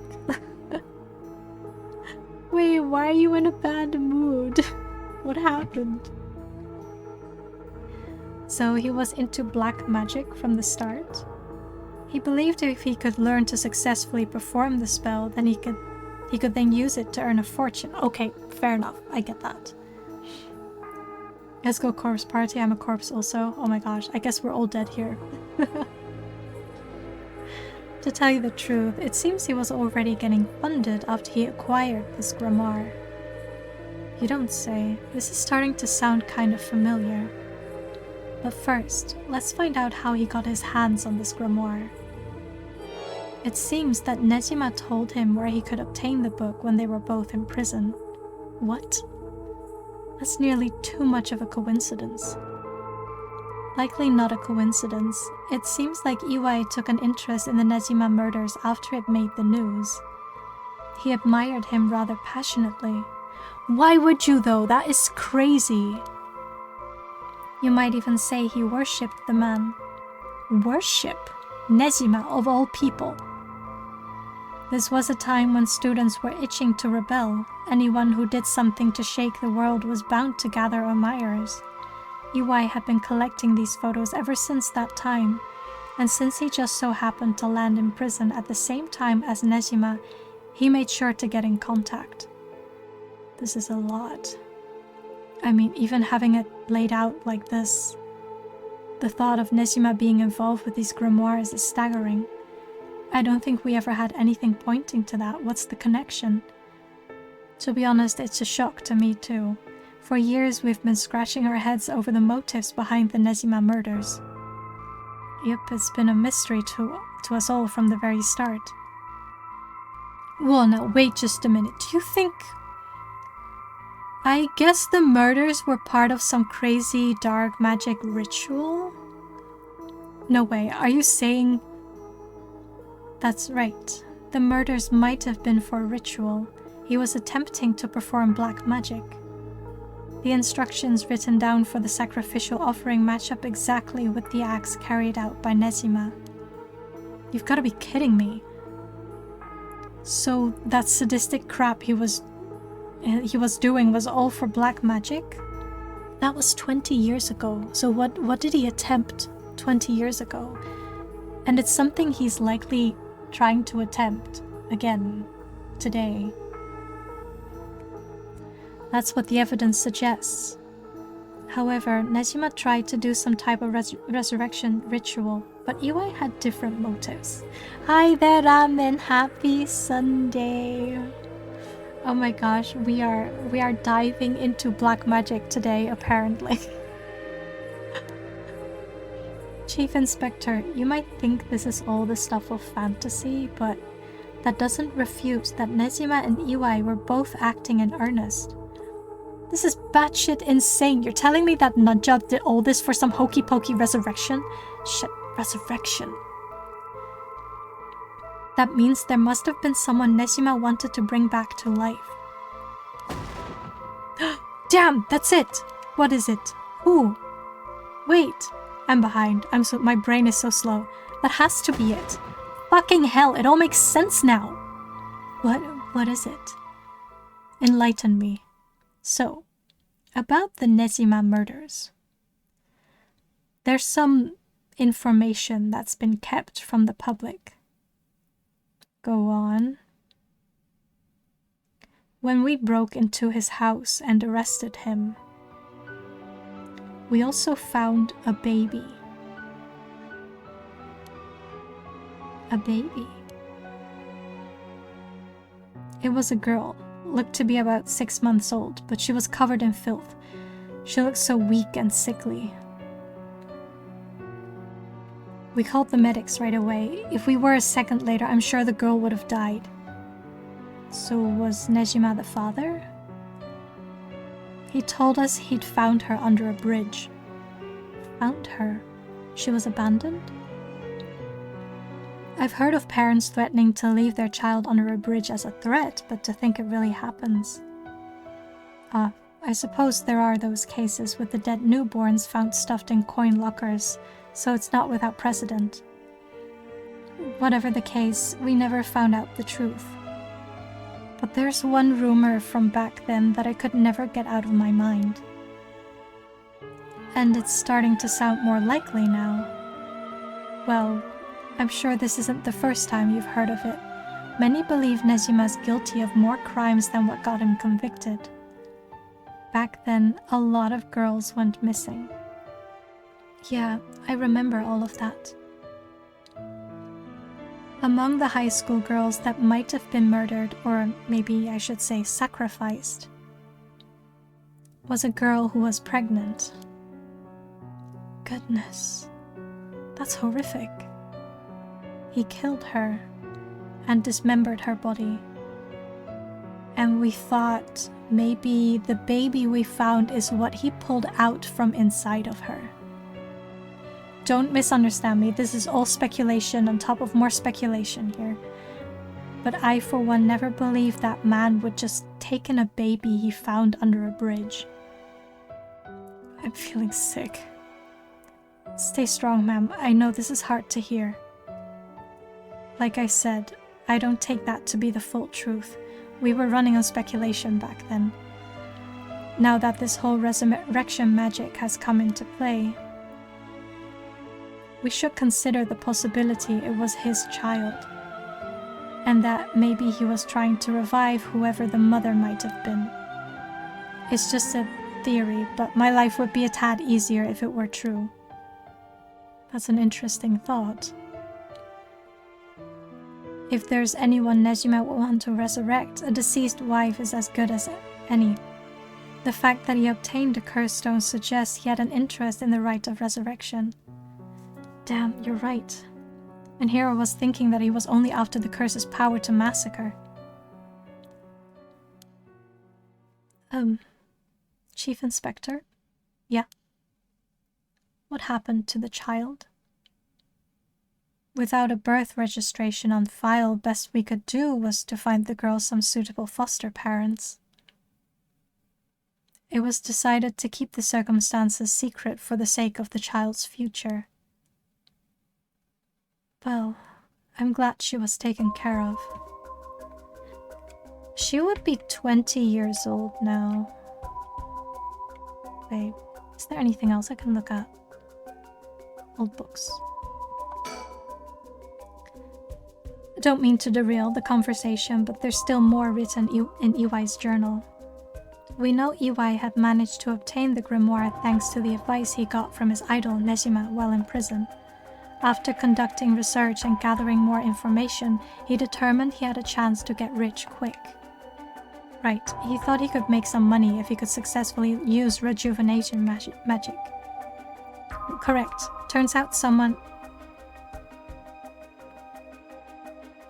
Turns out someone gave him the idea. And get this. It was the one and only queen and chairwoman of Hihaku Soaps herself, Natsue Yamamori.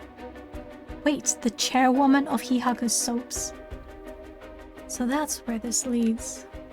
Here, let me read what he wrote. The queen of Hihaku has a strange fear of growing old. Relatable, honestly. Her fear of death is even worse. If she does die, she wishes to be revived, and she will spend whatever it takes to preserve her beauty. Magic, rituals, and rites, she will use whatever means necessary. Her tenacity is unbelievable. She was apparently investing money into any research on resurrection, the restoration of youth, and the like. So she would even throw her money at the occult. The places greed will take you. Well then, that brings us to Hideki Araishi. She presumably funded his research into the rite of resurrection as well. That's what this all points towards. I wouldn't be surprised if the witch of Hihaku pounced at the rumors of the rite of resurrection. It's starting to sound likely. It might also be why she's spreading the rumor about having godly powers. It's a convenient cover for her if she becomes young again. Godly powers? What's that all about? You can ignore that. Either way, I think Iwai took the payments he was getting for his research to seduce a family into taking him in to keep a low profile. The Shiraishi family, Michio and her mother, Toshiko, were just his unlucky marks. And this is where you get involved. Are you feeling steady, ma'am? Huh? This has something to do with me. Are you saying that? No, you can't mean. You realize then, perhaps. I'm going on a gamble here.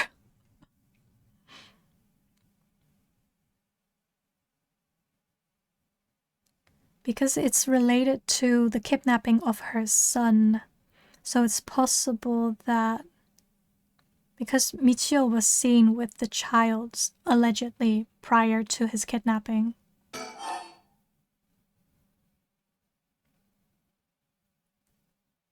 Wait, magic? Can I go back? Oh, I can. Wait, Natsu...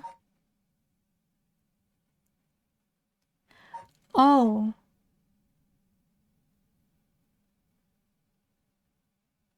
Not oh, I don't know. So this Toshiko Shiraishi is the mother of Michio.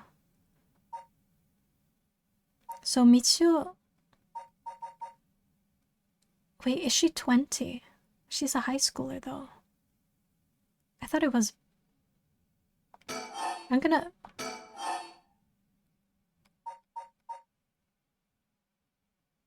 Was the sacrifice.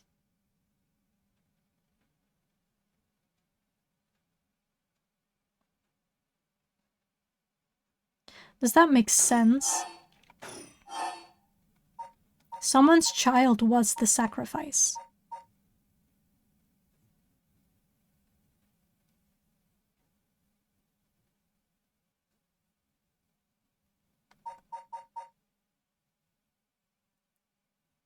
I don't recall her having a child. Can I assume this? It's the second one, living sacrifice. I'm going on a hunch here.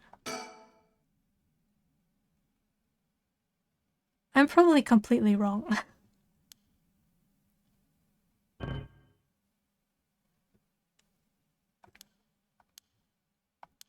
Was I mistaken? Wait, then what did you mean? Wait. Okay. Iwai moved in with the Shiraishis to practice his magic. He needed a sacrifice to perform his youth restoration spell, but that meant extracting the life force from someone young. Wait, so it is Michio. So her son was sacrificed by Iwai. Iwai worshipped Nezima, so he must have also despised Nezima's detractors. Not to mention he was captured and sent to jail once before. Surely he had a bone to pick with the police. So when he realized he had the chance to both avenge Nezima, embarrass the police, and acquire a living sacrifice at the same time. Fuck. You got it. Iwai kidnapped Haruhi Shigima's son and managed to score 3 birds with 1 stone. Oh no. You're telling me then that the horrid man, he never had the intention of returning my child? I thought there might have been a reason why the kidnapper seemed to be mocking the police. He never wanted money. His aim was to humiliate the force. It all makes sense. You must have used Michio to lower your boy's defenses and then kidnapped him on his way back home. That man, he took Shuichi. Uh-oh. She's going cray-cray. Oh shit, I skipped. Ma'am, please calm down. I understand, but you must remember to breathe. You don't understand. You have absolutely no idea what I'm going through. This isn't a joke. I couldn't expect the police to understand. You never understand. Living sacrifices? What a stupid, stupid idea from a stupid little man. Okay, ma'am, let's just take a moment to breathe. Why don't we go get some fresh air? I can't believe this. This is... Ugh. Poor woman. Chief, I think it's best we take our leave. But before we go, there's one more important piece of information noted in this journal. Iwai got in contact with Nezima last year, after Nezima was released on parole. He provided him with accommodation and financial support. Is that so? He managed to find a hideout for Nezima to stay in. Damn it. If anything, rather than use his money to support the Shiraisis, it seems most went to Nezima instead. If Nezima is lurking around anywhere at the moment, it's probably in that hideout. Did he write where it is? Unfortunately, no. Not that I can tell. Wait, it's so fortunate and lucky that this guy kept a journal about all this. I would not have kept a journal. I would not leave behind anything that could trace back to me. So we're very fortunate. But it seems Michio knew where it was. She never met with Nezima in person, but she was made to go in and clean up, among other things. What good is that information? The girl's already dead. Okay, but we implied that she may not actually have died back then. Wait, no, she's alive. That's right. Michio Shiraishi is alive. If you can find her and get her to talk, you can get her to spill the beans on his hideout too. Investigator, I'm asking you. I should be going. The lady's not well. Damn.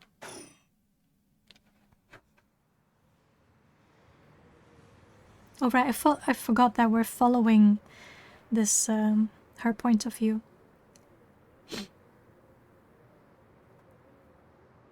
Are you feeling better now that we've gotten some fresh air, ma'am? I'm fine. Suddenly finding out who the kidnapper was really made me lose my wits. We managed to solve the kidnapping case by pure luck here. You're right, but Richter, I feel grateful towards Michio. Because she killed the kidnapper? There's that too. But it's for something else. If Michio is the one killing all these people, then she must have acquired quite a sizable amount by now. Soul dregs, I mean. Hey, Richter. Whether the kidnapper is dead or alive, it doesn't mean a thing. Revenge won't bring my boy back. And if Nezima is planning to cause a massacre to collect soul dregs, then all the better. I won't give up on resurrection. That, I mean, if it's true, right? We don't know if the resurrection is actually true, or if it's just, you know, like a bait or a trap. Kind of baits to get the curse bearers to use their curses to kill people. So, I'm counting on you. Damn.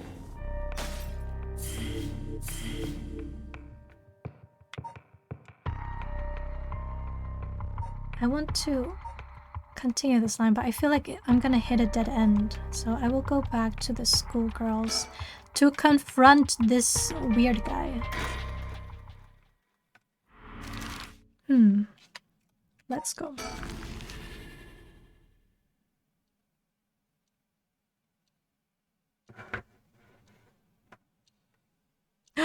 I see a sticker.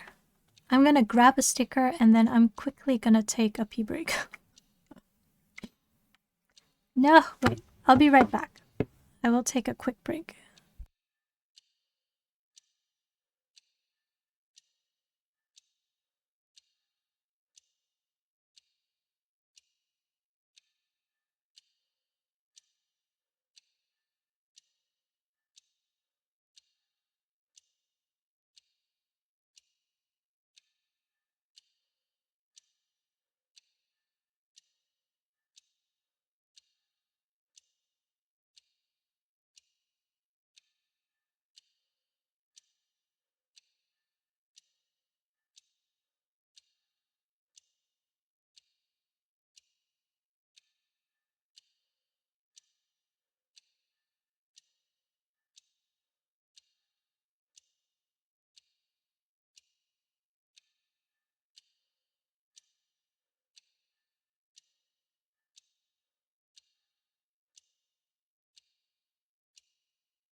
Don't mind me, I'm just having a snack real quickly.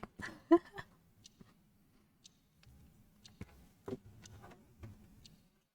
mean, it is almost dinner time, I guess, but I'm already hungry.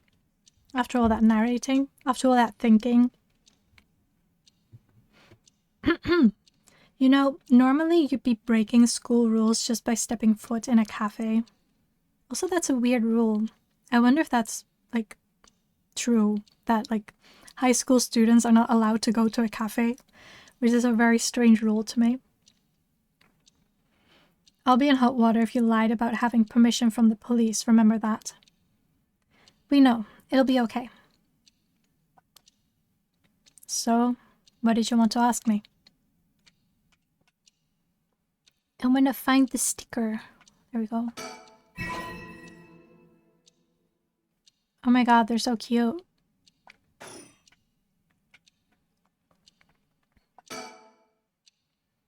A cafe. I've never been to one before. How exciting. It's pretty smelly inside because of the cigarette. Oh, cigarette smoke. I guess this was a different time. But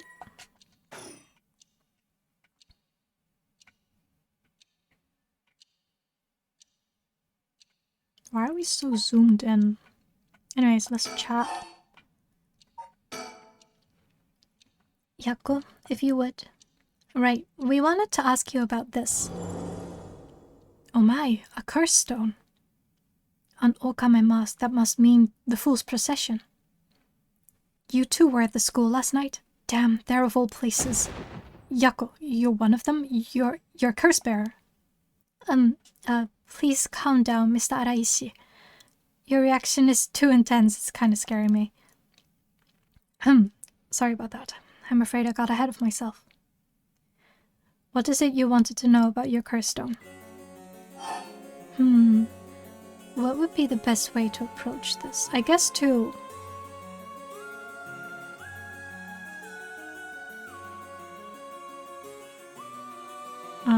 let's try flattering him first. If it doesn't work, we'll intimidate him. It's just, a brilliant teacher like you must know an awful lot about these curse stones. Well, it's true that I'm likely the person most well-versed in this matter. You're the only one we can count on, Mr. Aresi. Won't you help us, please? Oh, am I now? In that case, there's no harm in hearing what you have to ask. Thank you. Let's see. Why is everything with the Rite of Resurrection and 7 Mysteries curse stones happening now? Oh, taken an interest now that you've received one of the curses, have you? You sound like a researcher, starting your questioning with your subject's origins. Mr.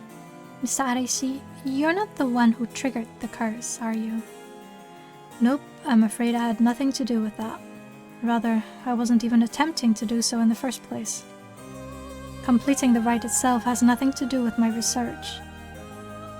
Then, do you know of the ancient Onmyodo ritual known as the Feast of Shadows? What is that? Something from the occult? Miss Kurosuzu, you look like the type to be interested in those things, but it's outside my field of expertise. In that case, why do you think the rite and curses have appeared now? I believe this is the intentional work of someone. It's certainly not something that would happen by accident. Why is it you want to know? Well, he may not tell us anything else if we say that we're trying to stop the curse. We need to make something up. Right. Make something up? Well, you see, we just have such intellectual curiosity, and I think it could really help your research. I see, now that you mention it. Seems like he's reluctant to answer. Then how about... I'll act disappointed. Yes, disappointment is the worst. Oh, we figured you would know since you're so smart. How disappointing. How dare you? You make it sound like I'm stupid. You couldn't be more wrong. Do you realize how devoted I am to this research? Allow me to first elucidate you regarding the author of the Record of Fates. A special privilege, I might add, since I have yet to publish this in a paper. Yeah, okay. The Record of Fates was written 200 years ago in the latter half of the Edo period. It was written by a skilled but little-known onmyoji called Seimon Tsuchimikado. This is important stuff. If nothing else, remember this. Seimon Tsuchimikado. I've never heard of him. I'm sure you haven't. He was born into a famed onmyoji family but split away to practice forbidden arts in secret. He used whatever name was most convenient for the situation, so his real name barely exists in records. Or so it is written in the Record of Fates. Huh. As brilliant as Seimon was, he was also an eccentric. He delved into researching the Rite of Resurrection, a legendary forbidden ritual that had never been completed. However, by involving himself with his forbidden ritual, he was expelled from his family and eventually found himself in Honjo in Edo. The Record of Fates are the writings Seimon recorded on the road to Edo. I see. So he wrote how to perform the rite itself. The Rite of Resurrection makes use of Abe no Seime's specialty, the Taizan Fukun ritual, a means of communicating with the afterlife. It uses soul dregs to replicate the soul of a dead spirit that has been called. Oh wow, I never knew something like that existed. Thus, it is thought the only ones who can use it are those with the ability to turn human souls into soul dregs in the first place. So the Rite of Resurrection calls for that ritual to be performed in advance. Then, when the soul dregs are gathered and infused with the wish of whomever is performing the ritual, it can be completed. The contents written in the Record of Fates end there. There's no more? What about the 7 mysteries or the curse stones? There's nothing written about them in the Record of Fates. The curse stones are separate from the Rite of Resurrection. Their curse is one used to enable one who is unable to perform such rituals to be able to use the rite. Huh. That's similar to what Mio said, actually. Excuse me, Mr. Araishi. What is it, Miss Kurosuzu?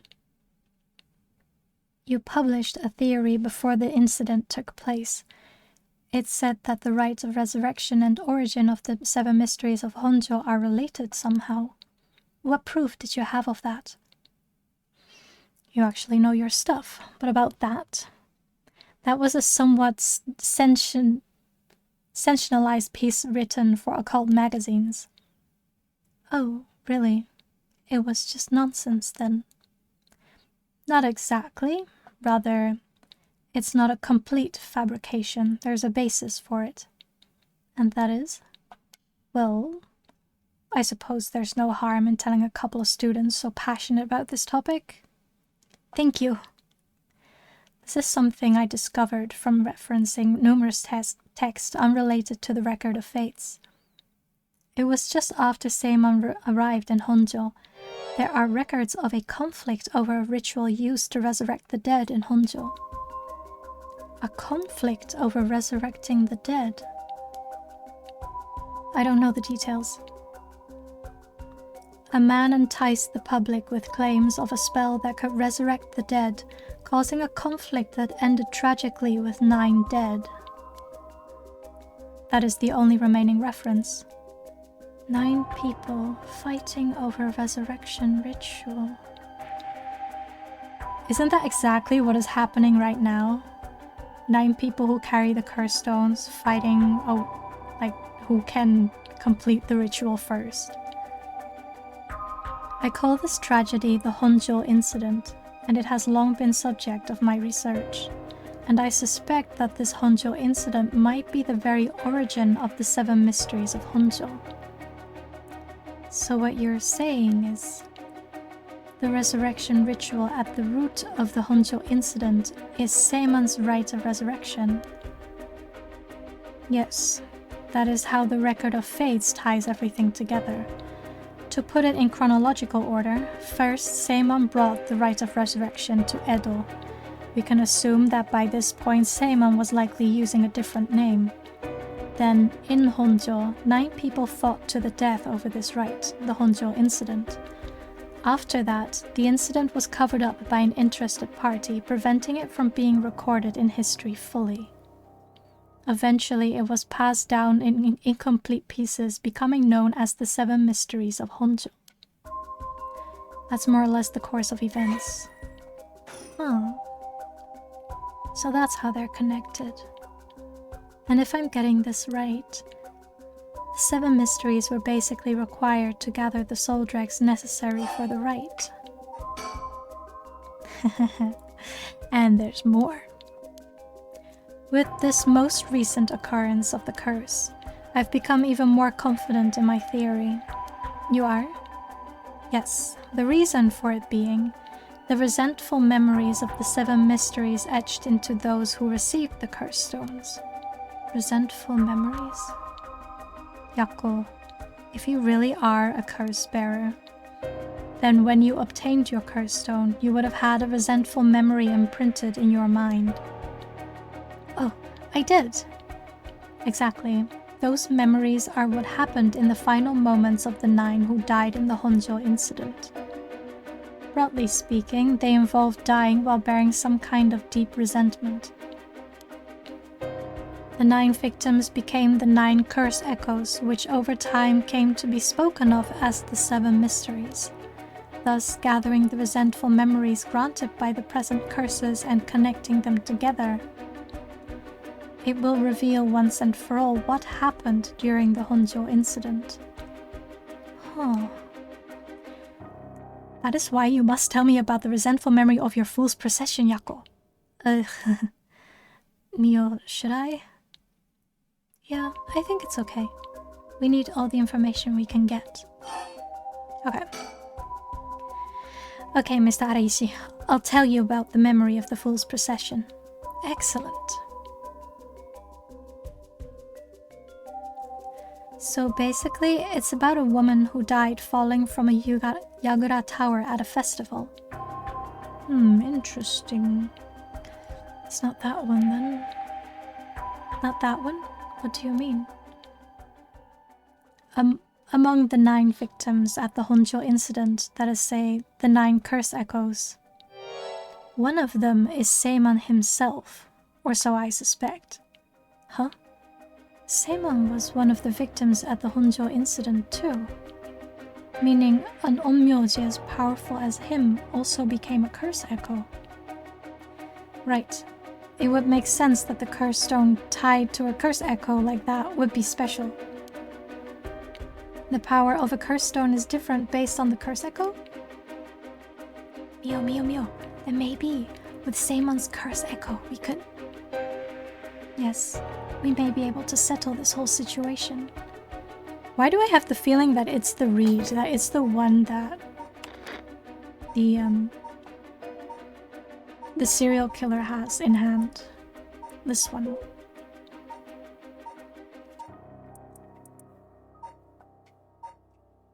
Maybe not this one.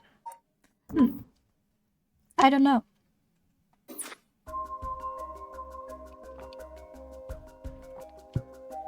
Hey, what are you two whispering about? Oh, nothing, sorry. Mr. Araishi, how many of the resentful memories have you gathered so far? I've learned a number of them. The Evergreen Beach, the Foot-Washing Mansion, the Ever-Burning Lantern, and now the Fool's Procession makes 4. Of those, the most important are the Foot-Washing Mansion and the Evergreen Beach. What are they about? First, the Foot-Washing Mansion. An onmyoji appears distinctly in this one. Really? But not Seimon, I'm afraid. A female onmyoji who sought the rite of resurrection due to her obsession with her personal appearance. Her legs, which she had always taken pride in, were stricken with corruption after she was defeated by Seimon. Her curse echo is notable for being particularly easy to fulfill the requirements necessary to use the curse. Wait, that was... We saw the leg, this one.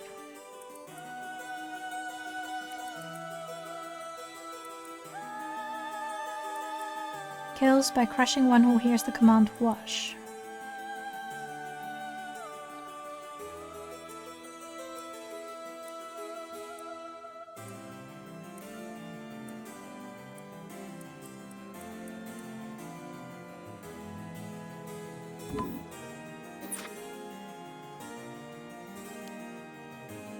That detective did well to escape this one.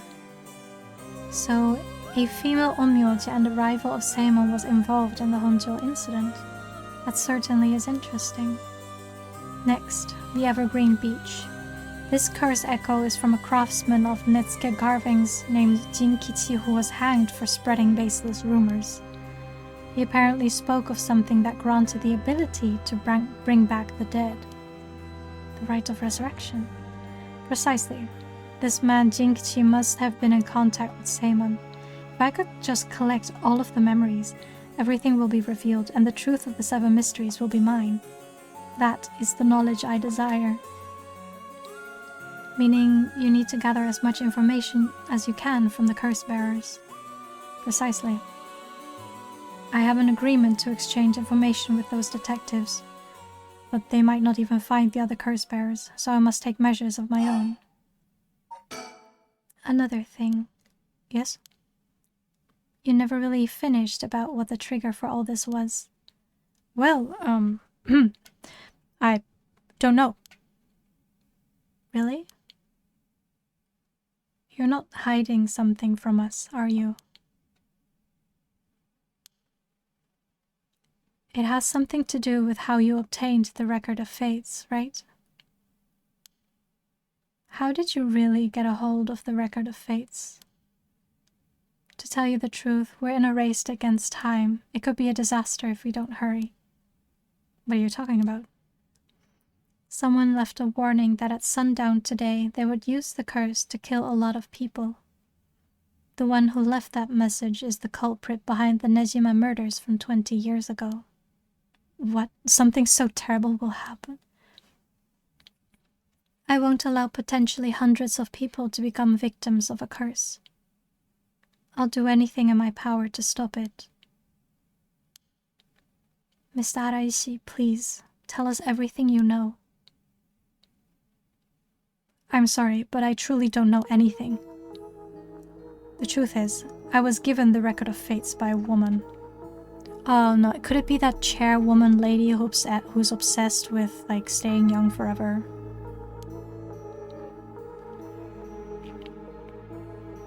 Well, her voice sounded like a woman's, but I didn't actually see what she looked like. 1 month ago, while I was investigating at night, I suddenly heard a formless voice. A woman's voice.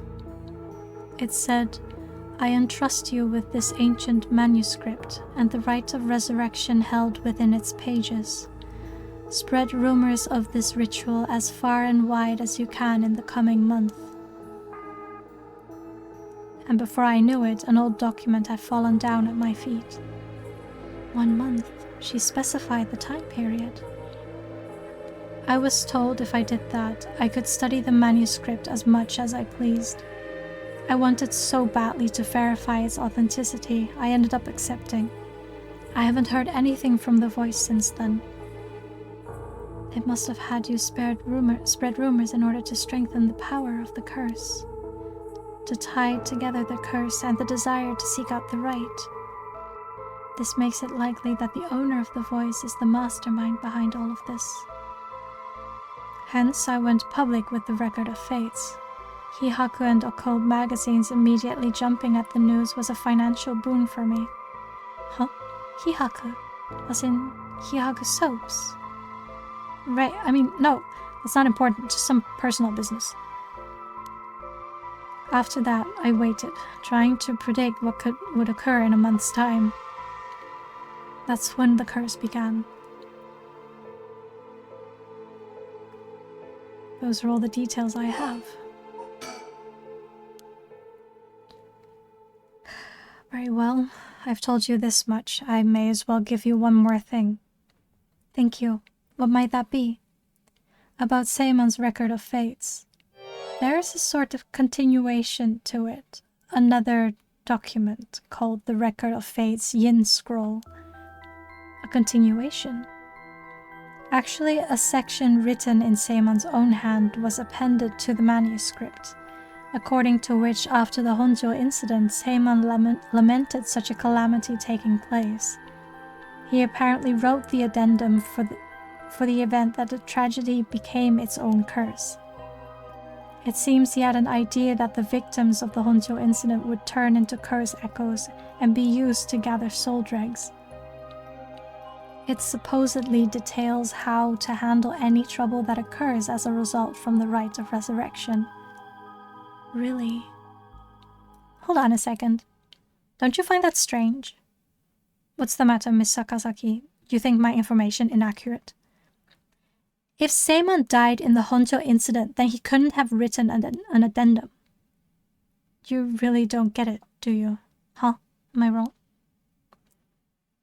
Have you forgotten the ability Seimon possessed? Of course not. He could use the rite of resurrection. Oh. You're telling me Seimon used it on himself? The rite of resurrection can be carried out in advance so that it activates when the soul dregs are gathered together. Oh, I think that's what's happening here. I think as soon as all the necessary soul dregs have been collected, a resurrection will take place, like one that's already been planned. But who? Then is it not possible that Seimon himself was resurrected by the rite after it all took place? But he'd still have to collect the soul dregs needed to use the rite. Yes, and that's why they died. The 8 others besides Seimon. What? They died in the Honjo incident for their soul dregs. That sounds like it's the same as what's happening now. That's what I said! That's why I need the resentful memories to learn the truth. I get it now. The issue at hand is that the Yin Scroll and the Record of Fates were supposed to have been passed down as a set. When I received the Record of Fates, the Yin Scroll was gone, only this information was left. Supposedly, Seimon's blood descendants guarded it as they passed it down across generations. It seems that over their long history, the 2 documents became separated and the scroll's location lost as the family line branched. Seimon had descendants? So there's someone out there related to him by blood even now? Yes, in fact, I've tried to trace the line as far as I could. He wasn't a well-known onmyoji to begin with, so a detailed family tree does not exist. It seems likely that the use of the manuscript has been long forgotten, only being passed down out of tradition. And since they aren't even aware of what they have, tracking it down is quite tricky indeed. I wish you could ask whoever that voice belonged to about the Yin Scroll. I'm sure you do. So basically, in the Record of Fate's Yin Scroll, Seimon himself wrote about ways to handle the curse and the rite, yes? Yes, that's right. I've been searching for it all this time, but I haven't found a single lead. So if you two find out anything about other resentful memories or Yin Scroll, tell me immediately. You owe me that much for telling you all this, do you not? That's the real extent of everything I know. Whoa. That's a lot. Yes, I understand. Oh my gosh. Thank you for your help. If you bring me some useful information, I'll take it into consideration for your school grades as well. Thanks. Oh my gosh.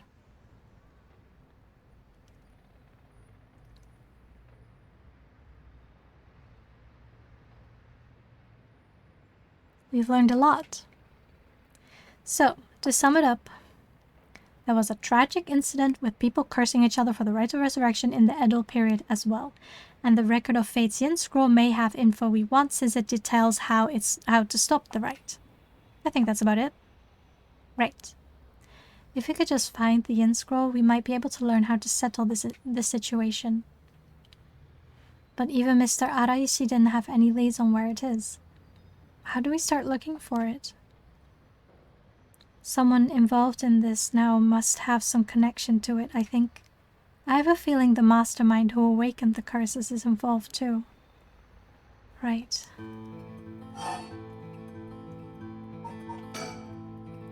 Whoever's behind that voice that gave Mr. Araishi the record of fates, that must be the mastermind, don't you think? Yeah, and he said it sounded like it belonged to a woman. Whoever it is, I bet they're scary. Huh? You don't sound like the Yako I know. Then let's catch him and make him spill the beans. I thought you'd say something like that. Really? I guess I'm not really feeling that confident right now.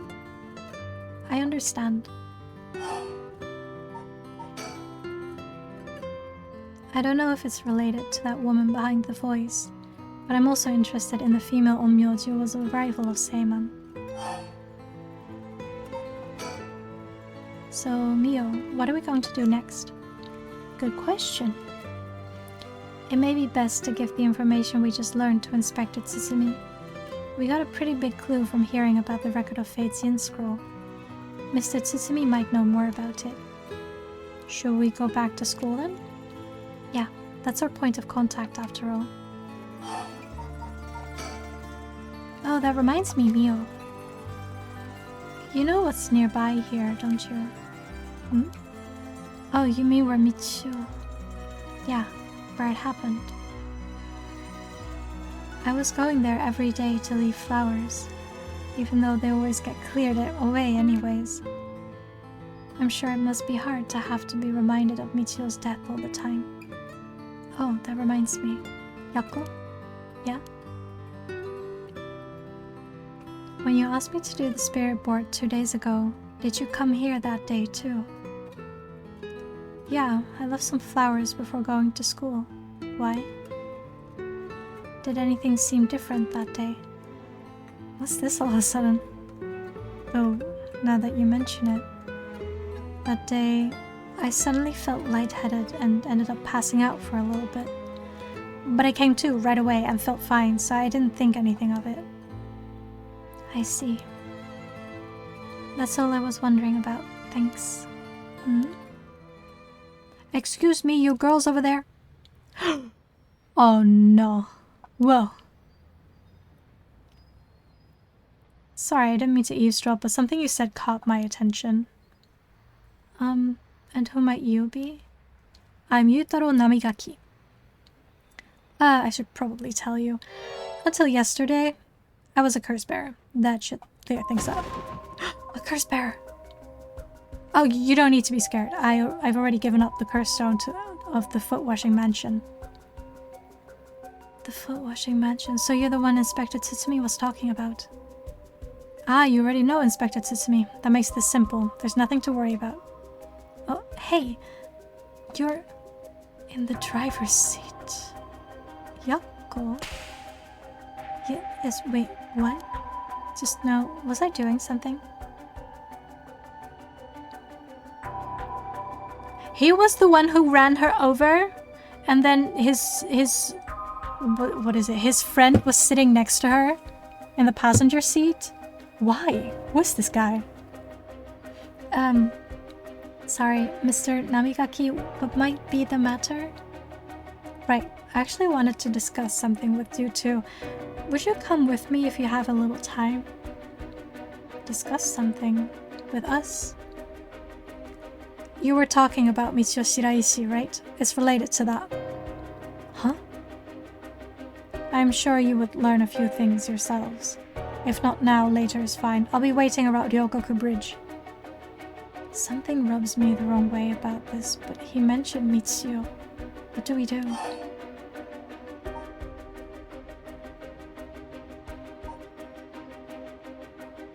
Let's go to the school first. I don't trust it. Sorry, but there's something we've got to take care of. We'll have to pass. Is that so? Well, that's too bad. I'm in no rush, so I'll be waiting at Ryogoku Bridge if you change your minds. He should not be in possession of a curse stone at this point. Oh, I want to go back to the detectives now. Do I have time? I don't, actually.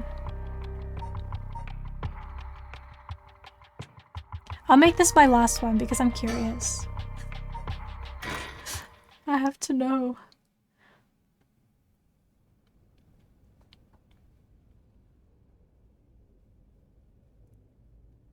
Alright, they're back at the school. I guess we will meet up with the girls here and exchange some very important information. Boss! I just talked to the Sumida police. Oh, what now? They found an abandoned van in the Chiba Mountains that looked like it had been in an accident.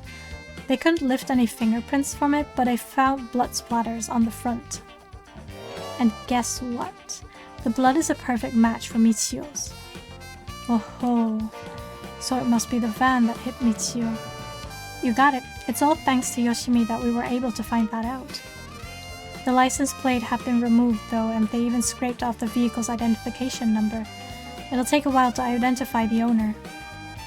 Now they're trying to figure out if the van was sighted anywhere between the scene of the crime and where it was dumped. Got it. Thanks for the report. Still doesn't look tired after all this running around. Wish I still had that stamina. By the way, boss, we've confirmed that Mitsuyo died in a vehicular collision. But are we sure that it was really an accident? Good question. I was wondering the same thing. The damage done by the collision indicates that the driver was traveling at considerable speed, but there were no brake marks to be found. Exactly, which suggests they may have been intentionally targeting Mitsuyo.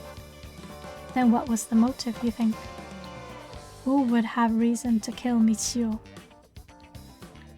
The first person that comes to mind is Kankichiro Iwai. After all, she knew about his crimes. But then, Iwai was supposedly able to control Mitsuyo by intimidation alone.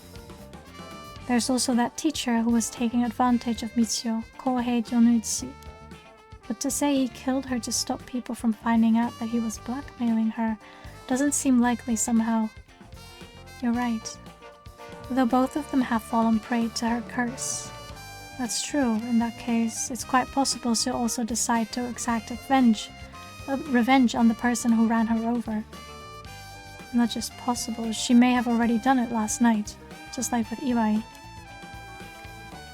Is there anything else that could have served as a motive? That talisman, maybe? The one Yoshimi was looking for? Oh, do you think someone wanted to take it from her? Well, the talisman wasn't found on her remains, nor in her house. But doesn't a hit and run seem like too drastic a measure to go for a little talisman? Then in the end, it might have just been an unfortunate accident after all. Yeah, it looks that way. Either way, what we need now is a testimony from Mitsuyo herself. With a bit of luck, we may be able to ask her what happened during the crash ourselves. Yeah, I can't wrap my head around that particular development. I still have my doubts that it'll be so easy.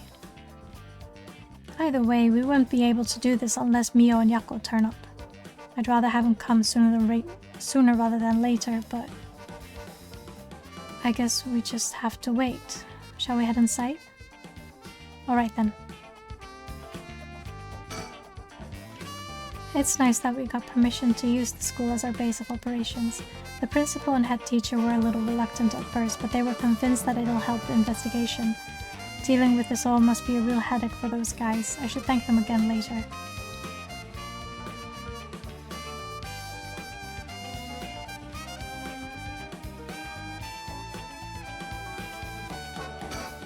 Oh! Wait, there's a thingy. I saw a sticker! No! I missed it. Hey, Erio. I wanted to ask you something. Aye aye, boss! Sheesh, you're an eager beaver. Haven't even said what it was yet. Right. Well, what is it that I can't remember what you had for dinner last night? Looks like that agent over there is having some trouble with his pen. So if you've got a spare, go lend it to him.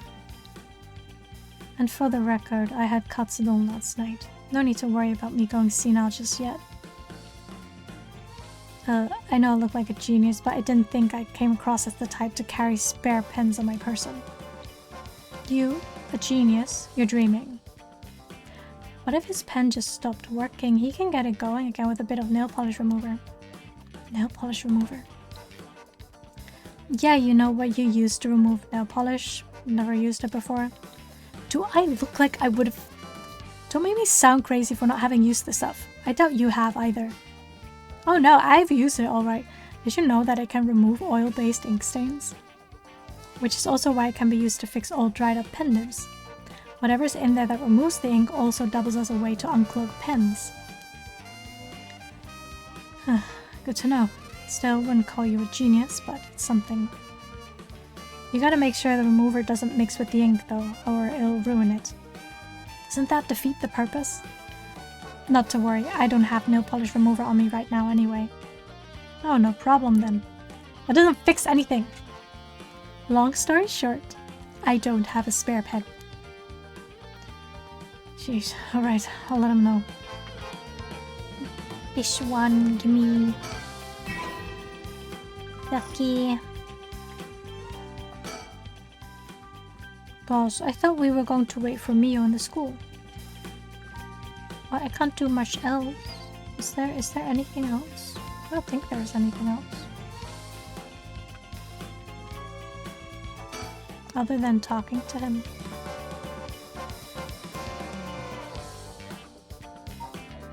Oh, we're not at the school right now? Oh, okay. Okay. I'm sure they'll be here any moment. They're on their way. Not to worry. Oh wait, that was a short one. Okay, that's it then for today. I'm contemplating whether I want to continue this next week. I may switch to a point-and-click game I have in mind that I have not finished, or actually that I started a very, very, very long time ago but never finished. So I plan on revisiting that, maybe, which is The Night of the Rabbit. But it'll depend on my mood what we're gonna do next day. Either way, thank you so much for joining me today. I hope you enjoyed it. It was a lot of text, it was a lot of lore, a lot of new revelations in this case, but I'm super excited. I can't wait to see where this goes. And to be honest, I don't know like whether I'm already halfway or not. I feel like we've already figured out a lot, but you know, we may be hit with a plot twist at some point. So I'm looking forward to that. And hopefully you'll join me again next week. Have a great rest of your day and a great week ahead of you, and I will see you next Sunday. Thank you everyone. Bye-bye.